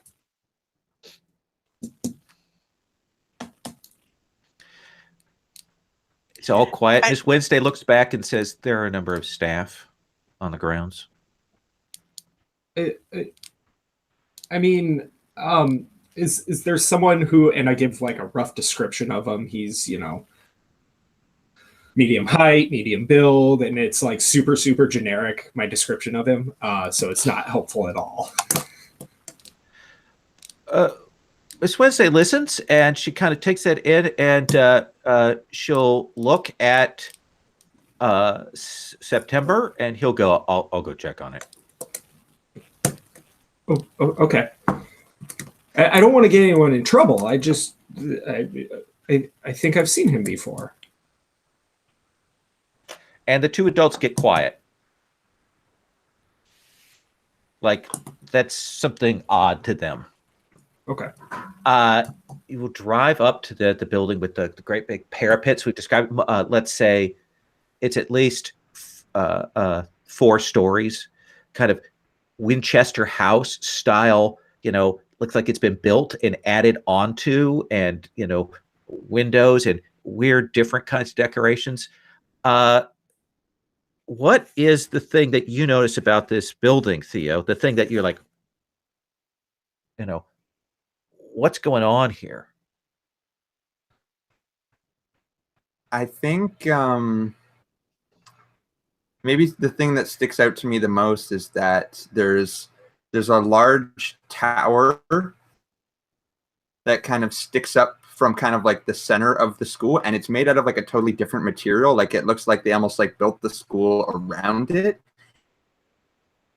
And ancient looking, like almost observatory kind of tower. And it's like, what did they keep this thing here for? Like, why didn't they just knock it down and build up again? But they kept it for some reason. Yeah, and maybe it looks like it's like it might. If you look at it at an angle, it might be a lighthouse, but it's not really. It's very strange. Right. What color is the stone on it? I think it's like a reddish brown kind of, and it like it doesn't match the color scheme of the school at all. Like, it's like, why wouldn't they at least paint this thing? Like, they're obviously going for a very, certain kind of look, and then there's just this big ugly stone tower. Awesome. And you will see that when you pull up, there is a angular, fairly tall gentleman who is standing and waiting. I've put his picture on the NPC page. And they will pull up, and Wednesday gets out and comes and opens the side door. And pretty much as soon as you stop, September has gotten out and is walking rapidly back the way you guys came. And this gentleman will say, hello, students. You are more than welcome here to Rathburn Academy for the gifted and talented, or gifted individuals, as the more proper title might be.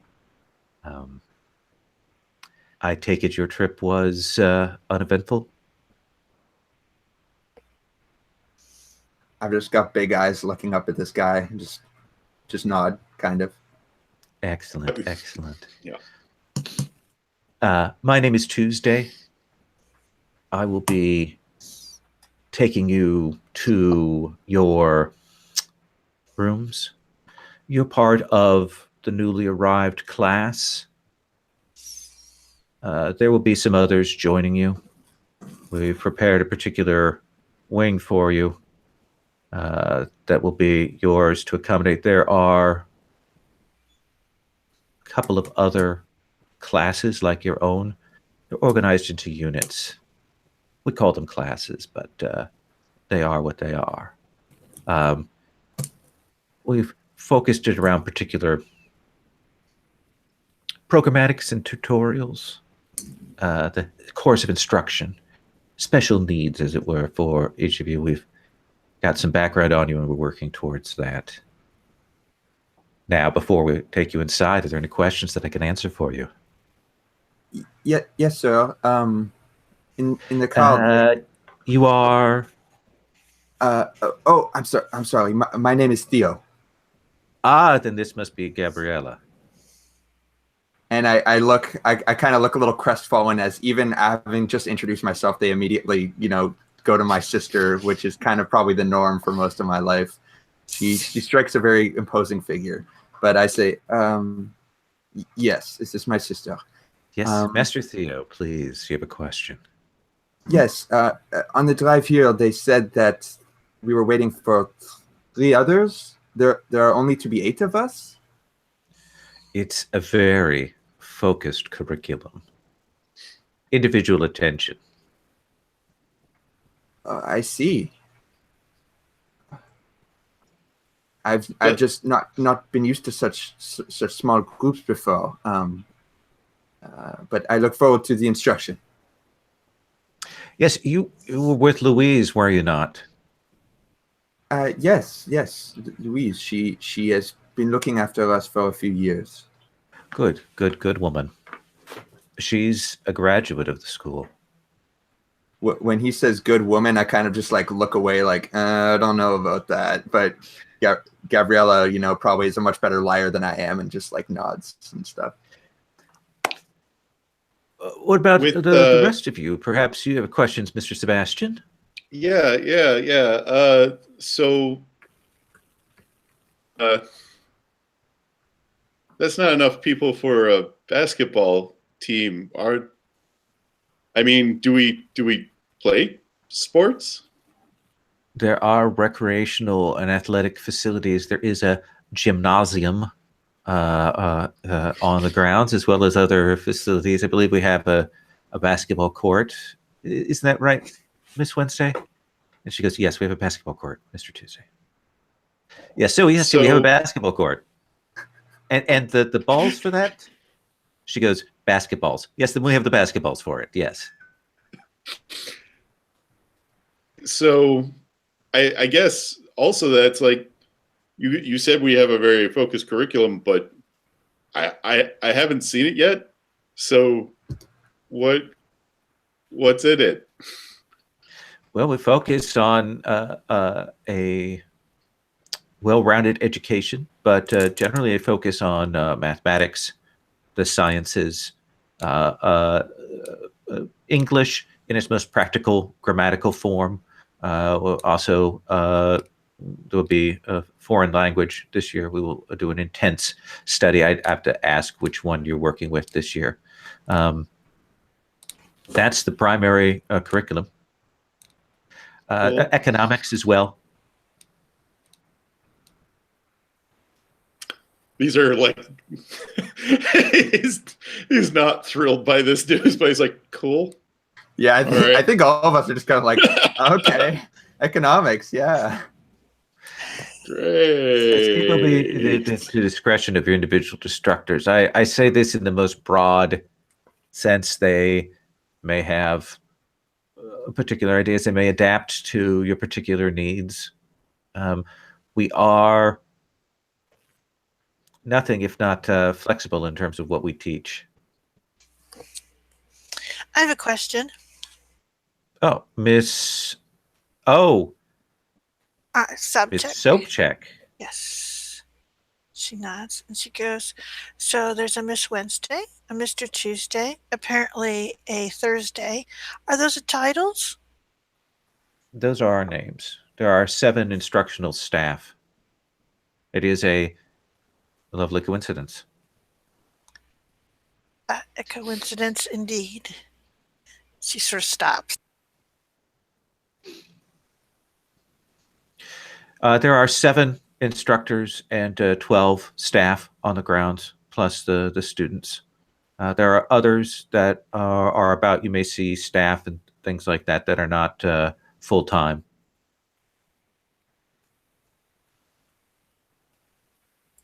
And now, young man, do you have a question? Just when do we eat? Where do we eat? We'll go.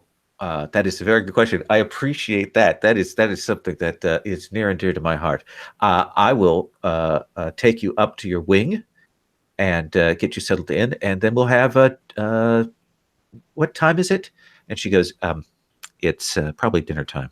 Yeah, so it's dinner time. So we'll have dinner brought up to you. This is for today. We'll have it delivered. I'll show you where your dining area is afterwards. Does that seem reasonable?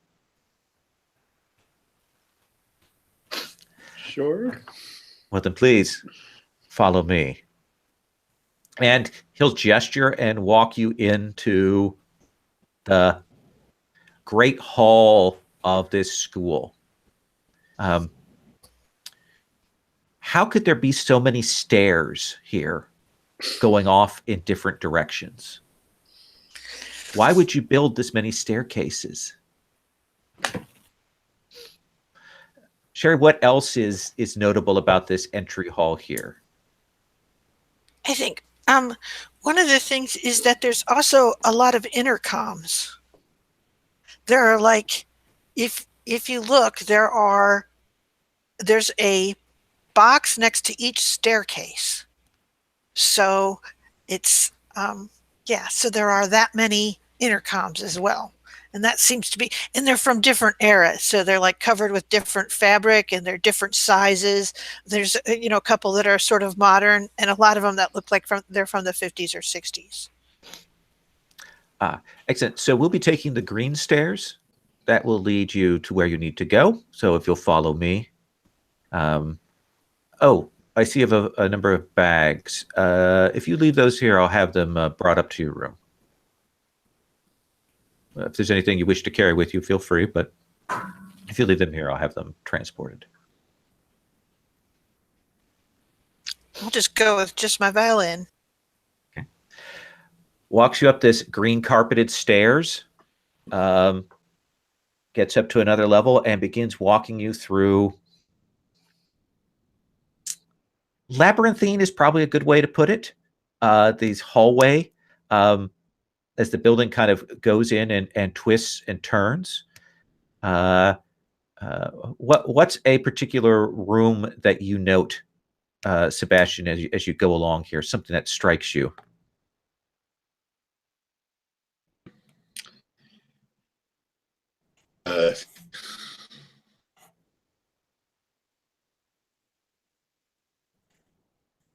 So the things that it is as we go by is a library. You can see into it relatively easily because there's like glass on the door. And the library is expansive, which is what you would expect, but it doesn't really seem I'm going to call Euclidean. Like it's almost like an MC Escher in terms of how it seems to be arranged. There's pathways that are going over top. There's things that are, the bookshelves are not all the same size. Like it's huge, but while the castle is labyrinthine, the library looks like a good place to get lost and never ever be seen again. Tuesday sees that catch your eye, and he'll say, "Yes, that's the library that's under construction. It's a work in progress. So we'll get you to one of the student resource libraries. Follow me." Eventually, it gets you to a wooden hall, kind of wide halls, wood floor, that carpet running down the middle of it, old style doors. Some of the doors look the same. Standard style. Some of them don't. But he will bring you in, opens this door to this common room. Fireplace. It has some tables, chairs. What else does it have, Lionel?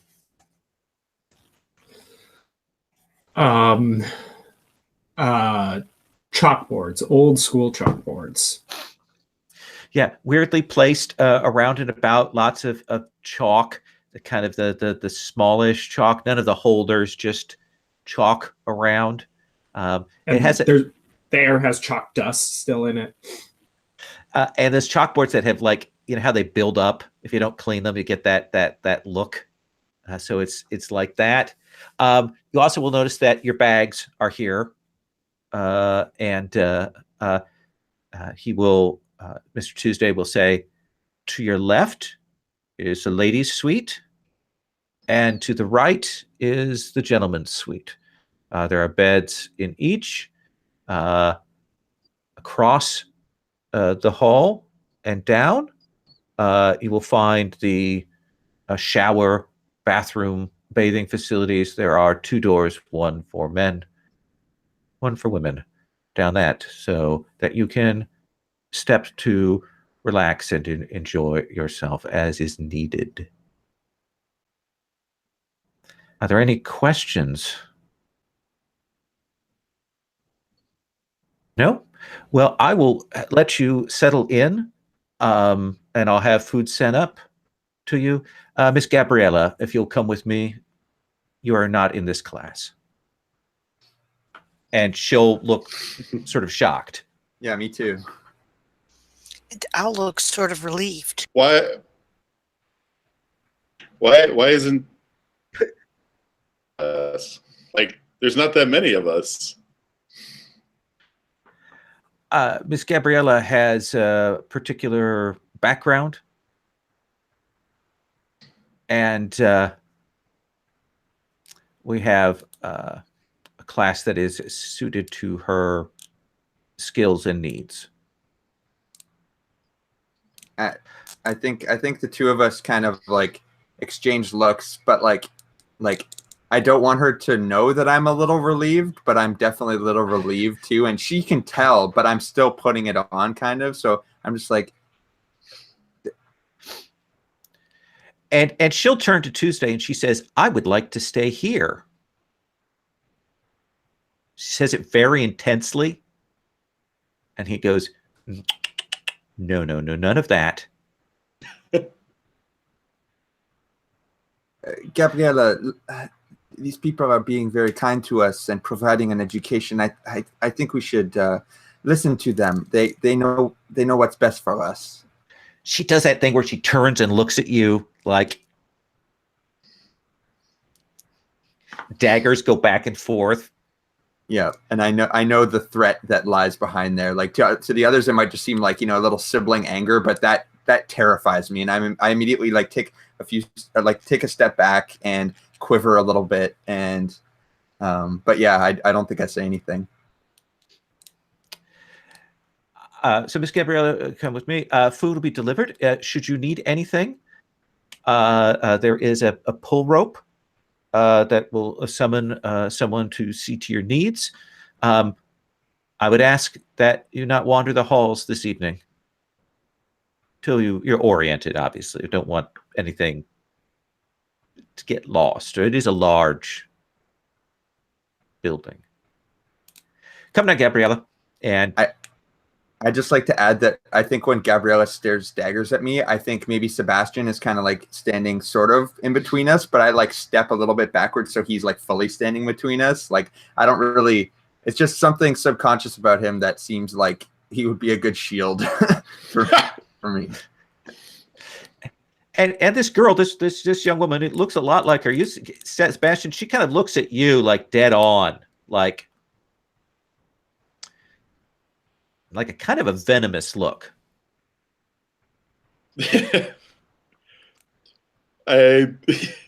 Sebastian like lets it kind of roll off him, and it's just like, I guess we'll see you around. I guess we will. And she will follow Mr. Tuesday out, and the door shuts, and it's just the four of you. I just like let out this massive sigh as soon as the door clicks shut. Your sisters seem to take that really personally. She takes everything personally. Right? Well, I mean, I hope she gets the attention she needs. Maybe that's why they took her separate. She can be a little bit volatile. Louise must have told them about her tendencies. She doesn't make it known to many, but you do not want to get on her bad side.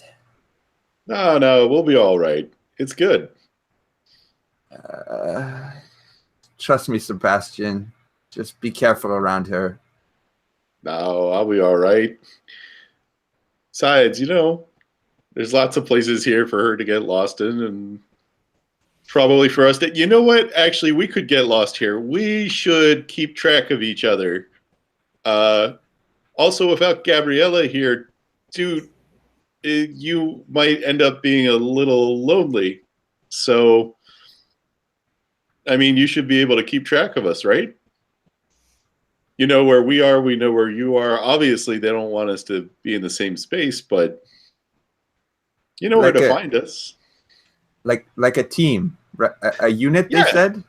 But I don't like that. Team is better.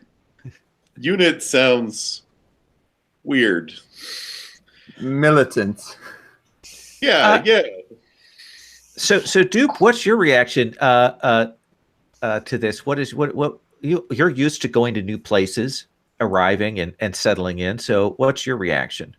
My reaction is that I think, like, as soon as Gabriella's out of the room, and while Theo has the big dramatic sigh, Duke has much quieter phew, that goes on there, and she's sort of tugging at her case because of course, to her, it's that you have to get unpacked and stuff. But then they start talking about hanging around, and she kind of stops and she goes, "Well,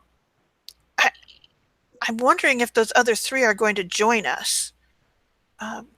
But I think that what we should do is we'll have dinner and then we'll take a look at the closest rooms. We can start charting out what's in here. We can keep a map." That sounds practical, because then it'll be harder for us to get lost. So Gabriella's going for different plans, but if she's sleeping in the same space as you do, well, just keep in mind the warning about her being volatile, okay? We don't. She won't even notice me.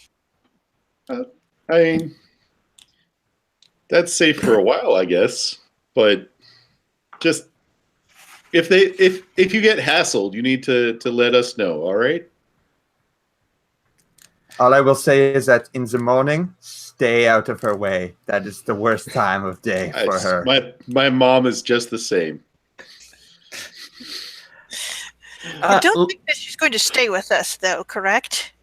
Well, you actually go over and you kind of open the door to the girls' room, and it's big. It could clearly fit maybe 8 beds.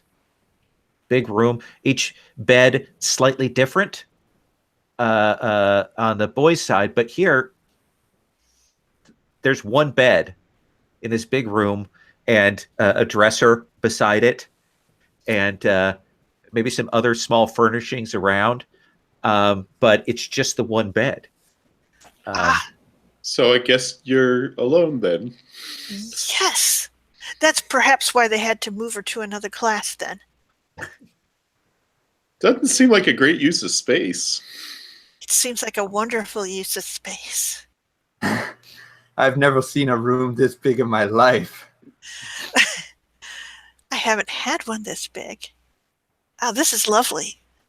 There is a standing closet there that clearly has enough pillows and blankets to cover 8 beds. So the extra stuff. So it's huge. Maybe they used to have more students. I don't know, you guys. This is straight up kind of scary to me. Let's go look at our room and see if they've been as generous with us as they have with the girls. All right, cool. On your side, again, could house about 8 beds, but you've only got 3 in here. Standing closets, some other cases, chests, that kind of thing. There's all that sort of extra furnishings and stuff. But it's just set for 3. Lionel, you've been quiet here as you are. What's your take on all this? I mean, it's more quiet from just sheer wonder. I mean, I've never seen anything close to this big or, ornate. My first thing is I'm rushing to pick my bed. Like that's my first priority. So I'm gonna pick the one that's, I think, closest to the door. Okay, that makes sense. Big, you get on it, like actual goose feather filled bed. When you get on it, you'll hear the of the springs on it, but I mean it's solid, comfortable. What about what do you have anything to unpack, Lionel, or are you just kind of, what are you doing otherwise? So now that I've claimed my bed, I throw all my stuff on it. I'm going around and just touching the walls and feeling just not purposely, looking for something, but just kind of exploring the space. And okay. Yeah. Okay. But not looking for anything in particular, just kind of checking things out. Yeah. Everything seems kind of ornate here. So like I'm, touching any sculptures and opening and closing all the doors I can find. And like, I've never seen wood paneling. So I'm pressing on that. And like, yeah. There are bits and pieces around, like maybe stuff left from previous students around and about. A sock here, a hat there, those kinds of things. Nothing like it looks like it's stuff that could easily have just been forgotten. Yeah. The stuff that you see here. I promptly put on the hat and collect the stuff and bring it. Hey, have you guys seen any of this stuff? What is the hat? Oh, it's a hat for we're in Massachusetts. I mean, it's obviously a Patriots hat. Patriots. Okay. It's how when you have baseball caps or things like that they've been around for a long time, they've got the white on them and they get the sort of the dirt in the creases and things. It has that look to it. Oh yeah. It's an old Super Bowl champion Patriots hat. What about our other two gentlemen? What's your reaction to this new place? I have a really quick question. Absolutely. So this is a school for the gifted individuals. Do we have? I mean, like me and Gabriella, we both know that we're gifted. That we used our powers for. We stole things and stuff. And like when we were told we were going to this academy, were we told what nature of academy it is? Sort of. No. So the fact that we have powers, like we might expect that we're the only ones that do. I might not know that these other kids are like me in any way. I think so. Well, I think. I mean, you just said there's all these objects laying around from students from before. I think this is the perfect time for something to happen with Theo. So I think I say, Lionel, that's your new hat then? I mean, all the hats I've ever had were, homemade woven things. So, yeah, I mean, are you a fan of the Patriots? I mean, I could give it to you if you really are. No. It's yours. But do you mind if I hold it for a minute? No, not at all. And I think I kind of just like sit down on whichever bed is mine, and I'm just looking at the hat and I'm holding it and I'm feeling it through my fingers, and I can't always make my powers work, but there's still something about holding something that belongs to someone else, an object that has history, that makes me feel kind of comforted. But maybe this would be a time where I might get a little flash of something. I'm going to have you roll Seek. Cool. Where did you say that the room was? Right. If you look on the basic moves, it's over top of the furthest right hand. Got it. And you're going to have me roll Seek. All right. Which in this case is probably going to be using Freak with you, I would think. No. If he has someone helping him, he gets used to stat. Otherwise, it's flat. Ooh, cool. All right. That's exciting. So 2d6. Color red. Bam. That's an 8. That's an 8. So, do you want to say what you see? So, or do you want me to? I mean, I'd like for you to at least give me a little bit to go off of. Maybe I could add a detail or something. But if you have any ideas or anything you'd like to show us from the students before, definitely drop that in. So you'll get a flash of a kid, and they're looking up, and you see these bombers in the sky. That's the flash you get.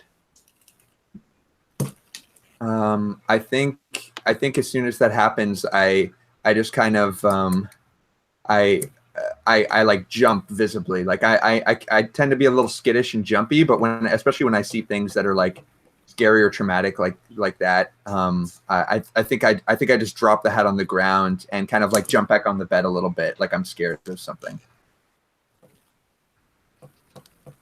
What's your take on all this, Sebastian? So Sebastian started by putting away all of his stuff because that is what you're supposed. Yeah, it's neatly folded and put away. It is creepy. Like, he's creeped out by the place. He's creeped out by the big empty room because he has also never had a room like this and never wanted a room like this. It's big and cold and scary. But there's these two other guys that are sharing the room with him, one of whom appears to be much younger and the other one is jumping at his own shadow. So he's also trying to be aware of them. So he's going to start like trying to make small talk because he's like, so how do you think they chose us? Because we're not all from the same neighborhood here, guys. I mean, maybe it was in one of the standardized tests or something. I mean, how did you hear about this place? Because my parents just got a letter in the mail inviting them for a visit out of nowhere. Yeah. And then they told me I was coming. I mean, yeah. It's kind of weird. For me, I lost my parents a long time ago, so there was no invitation. The choice was made for me and Gabriella to attend here. We did not say no.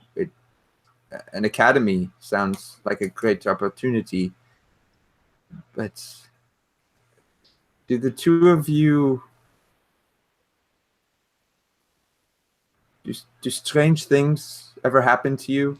Something that makes you feel different? That might be a reason that they would invite you here. I'm going to cut on that particular line. Perfect. Let's come back to you, Dupe. You've got this set up, and the boys have gone into their rooms to check out that stuff. And you'll actually hear some noise out in the common room. I'll go back out and check then, since we didn't expect it. And you see this couple of people, and they're rolling this cart in of like covered plates and things, kind of mismatching silverware and things. And you will see this woman looks up and she's like, "Oh, good evening. I am Una. I'm Mrs. December. I'm the cook, don't you know?" Oh, well, it's very nice to meet you. Oh, yeah. Well, we'll get you set up then. I don't know. Are any of you intolerant or vegan or anything like that? Certainly, I am not. I could inquire with the gentleman. Oh, yeah. Well, we'll just get a big platter of things set up there then. We've got the chafing dishes and the things and stuff like that. We'll get them all set up then there. Oh. How's that sound? That sounds wonderful. Thank you. And they begin to unload. There's a central table here, and they begin to unload all of this food onto that table there. All right. I'm familiar with staffs who do things, so I actually don't get in their way. I understand that trying to help them would just slow them down. So instead I go and tell the boys that the food is out. So I imagine the is interrupted by the door coming open. She goes, "Food's here." So Sebastian says, "Hey, that's great," and he scoops up the Patriots hat and plops it back on Lionel's head. It's like, let's go eat. All right. Because He really doesn't want to answer that question. Yeah, and when you walk in, I'm just like sitting pale on the bed, kind of like breathing heavily a little bit, and food, good, yes, very hungry, yeah. But I just get up and hurry out of the room, I think.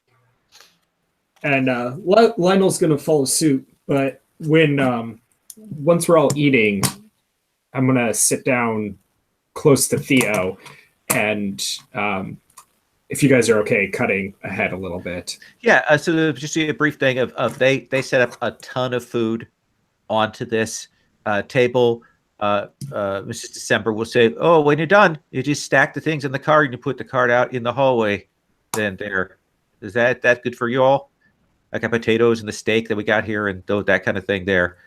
There's a horseradish thing here. You want to be careful because that's got a kick to it. Thank you. Okay, well, I'll just be going then. Lots to do, things to be. There you go. And she heads out. This is an insane amount of food, you guys.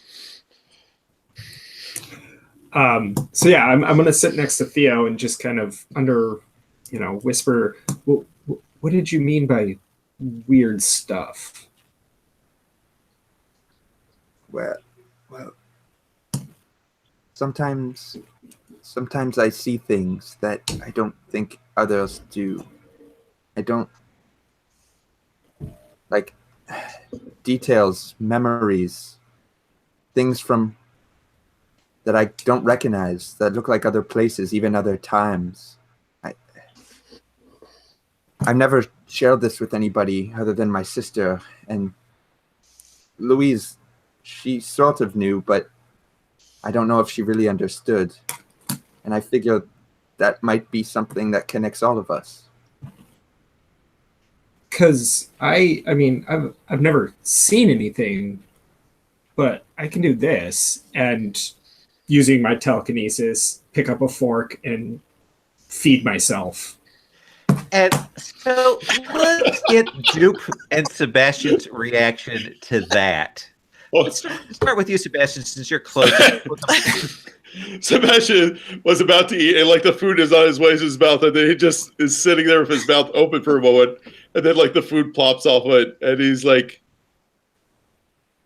"What?" And he's like putting the fork down, and he's like, "What?" Dupe? Yeah, I think like when that starts, what she does is she puts her forks and stuff down, and she picks up her violin. You get that sense of almost that sort of like maybe flight might be necessary here, but she's sort of not sure what's going on. I mean, that's now, like all and I just can imagine, really do. they're all looking at you like you're weird. And this is like my greatest fear, of course, is people finding out about this and I imagine looking at the me like fork- I'm a freak. The fork goes ding ding ding ding ding. The potatoes everywhere. And then I go, magic.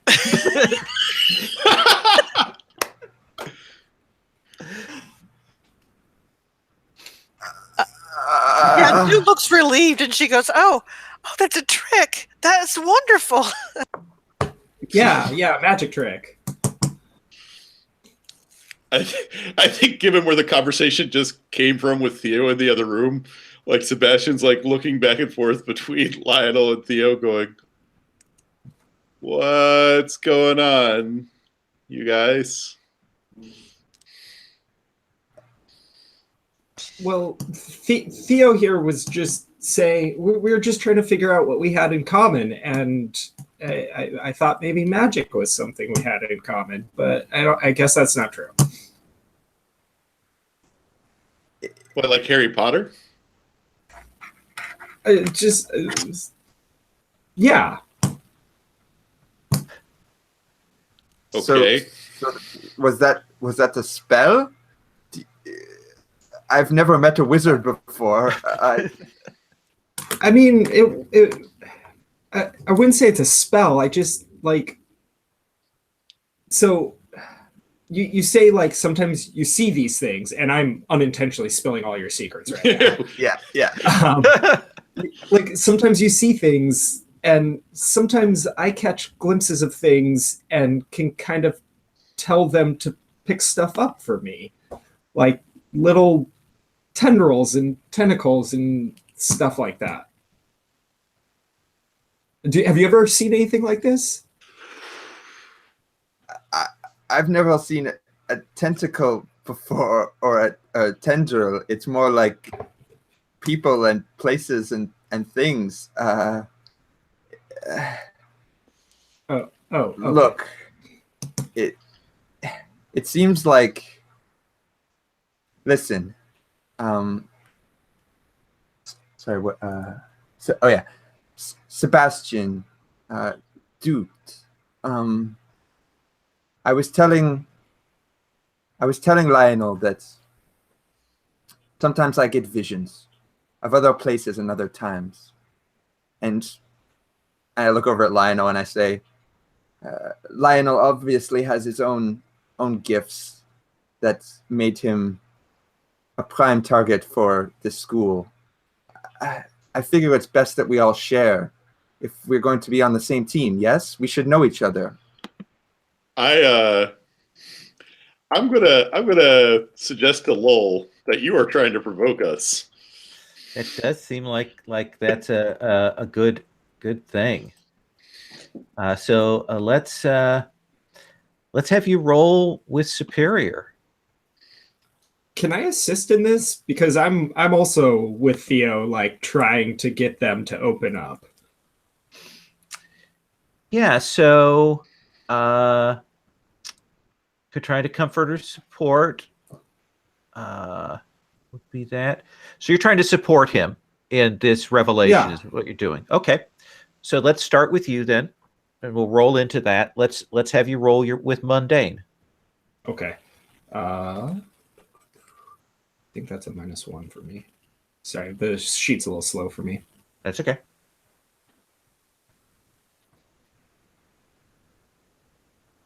Thank you, by the way, for pointing out the engagement with the mechanics there. It could have been Pierce the Mask also, but he's trying to get us to do something, so it's I like that.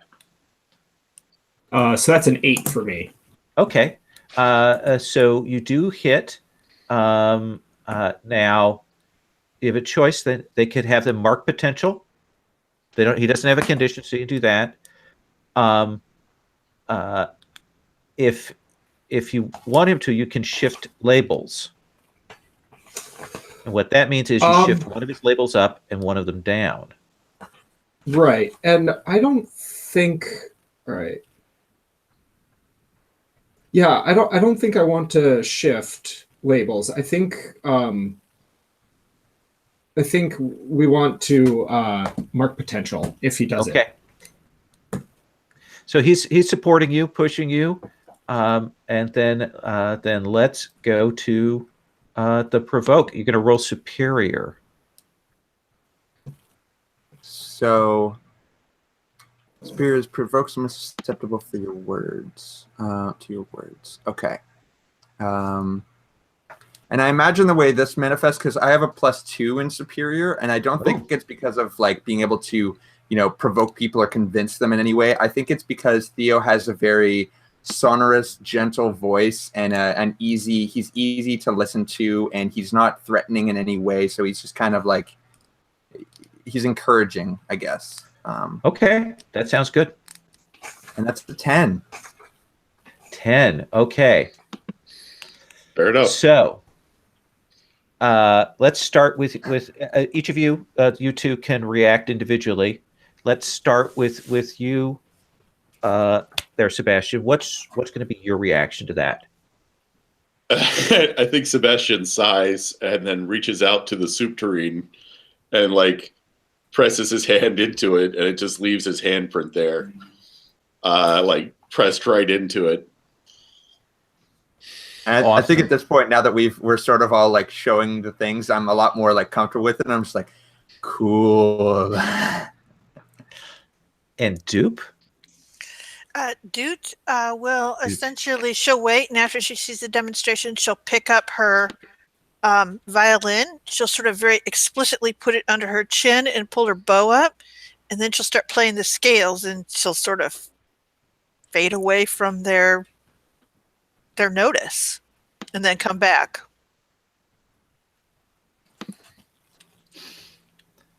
And do we hear the music while you're intangible? Only for the first few notes, and as soon as your mind sort of figures out that it scales, it's like you don't see her anymore. Right. As soon as like you recognize that it scales. It's like a certain frequency or something that's like clouding our perception. That's really cool. So I think you like rematerialize, and I say, you are gifted in more ways than one. You play beautifully. It was just scales. But the tone is so rich. She's like, that's the violin. So we're all freaks? We're talented individuals. Look, I didn't study for this or anything. Like, I don't really know what it is. I didn't get bit by a radioactive metal spider. I didn't even tell you. How did they know? I think I get very serious at this point, and I say they always know. Who are they? And here's my GM intrusion. So you will hear noise from your room. Mm-hmm. Some noise going on in there. I'll sort of stand up. I look very confused. I'm like, there's no one in there. And I will go and open the door and look in. All right. And you kind of pull the door open, and you will see a girl who is rummaging through your stuff there. Mm-hmm. I put a picture of her in the NPC thing. All right. And when you open the door, she sees you, Mm-hmm. and there's a blur, and you hear the door of the room like slam shut. Really? So I open the door back up and I go, you leave my clothes alone.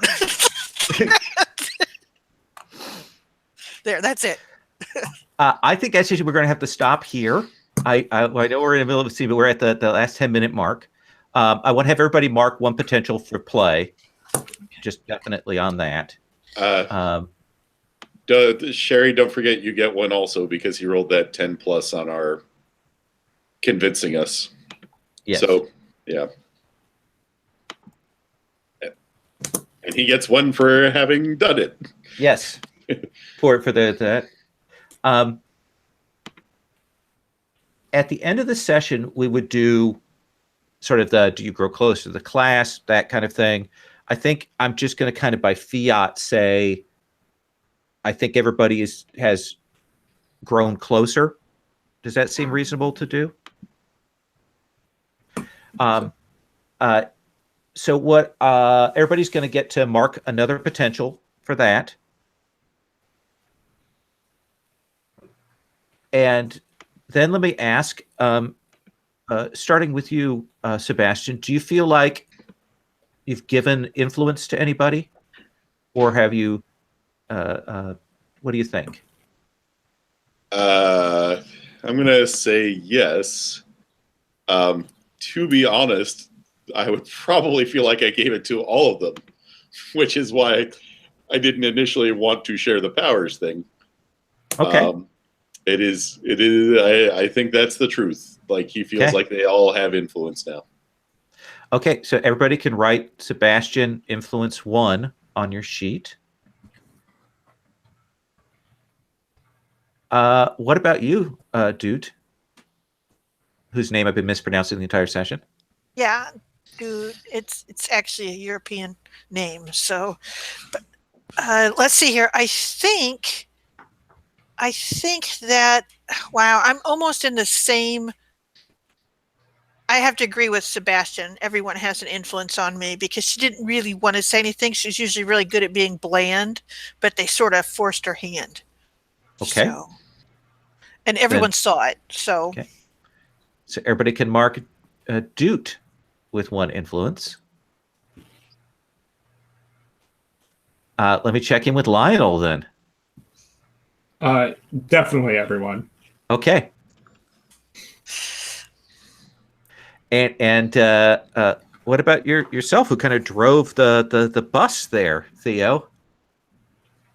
Yeah, I think that mostly happened because I had grown up with Gabriella, and we both like had become comfortable sharing it, and maybe these 3 had never like had someone to really share it with, so it was just easier for me to kind of talk about it like it's a real thing instead of being like, I'm a wizard with magical powers. But I might give one to, so this is for like someone making you feel welcome, or like what's the general? Yeah.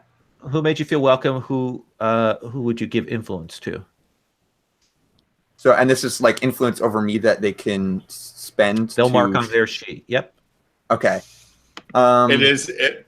Influence is funny in this game because you can use it to get people to do stuff, but it's also actually the primary way that you help people. Yeah. Like you can, so it serves a whole lot of functions. It's not the same thing as a debt from Urban Shadows. Right. Well, I think I'll choose Theo, maybe like probably all of them, but especially Theo because he was the first to kind of go along with it, and he was the most. Oh, sorry, I'm Theo. Lionel. I don't know. I gave it to myself. I'll give Lionel 1 because Lionel, just was really open about it, and that seems good. Yeah. And that seems like a good way to handle that. There, we're kind of massaging the rules there a little bit, and that is cool. And I am a little over time from where I stated. Are there any questions before we wrap? We'll take up following that situation. We'll take up next time. I think that we lose one of you, Derek, right? Yeah, unfortunately. Okay. I have to put in that I'm dropping out not next week, but the week after. I have to miss that one. Okay, I thought you already did that, or is it both? I don't know if I already did that or not. I may have done it and then just left it on my own stupid calendar. Yeah, I think we actually had this conversation before. I feel like I always have this stupid conversation. All right. Either way, I'm not there on the 21st. Yep. I think that's all right, but you could check that. But we'll do that. Patrick Knowles will be filling in for the 2 middle, and he's a good player, and we'll get him settled in. Thank you guys very much. I know this kind of feels a little loose, but we'll start next time by I'll ask you, okay, is there anything more you want to see or changes, things like that? We'll get that conversation at the start. Does that sound okay? Yep. Great. Okay. In that case, I'm going to stop the recording. All right.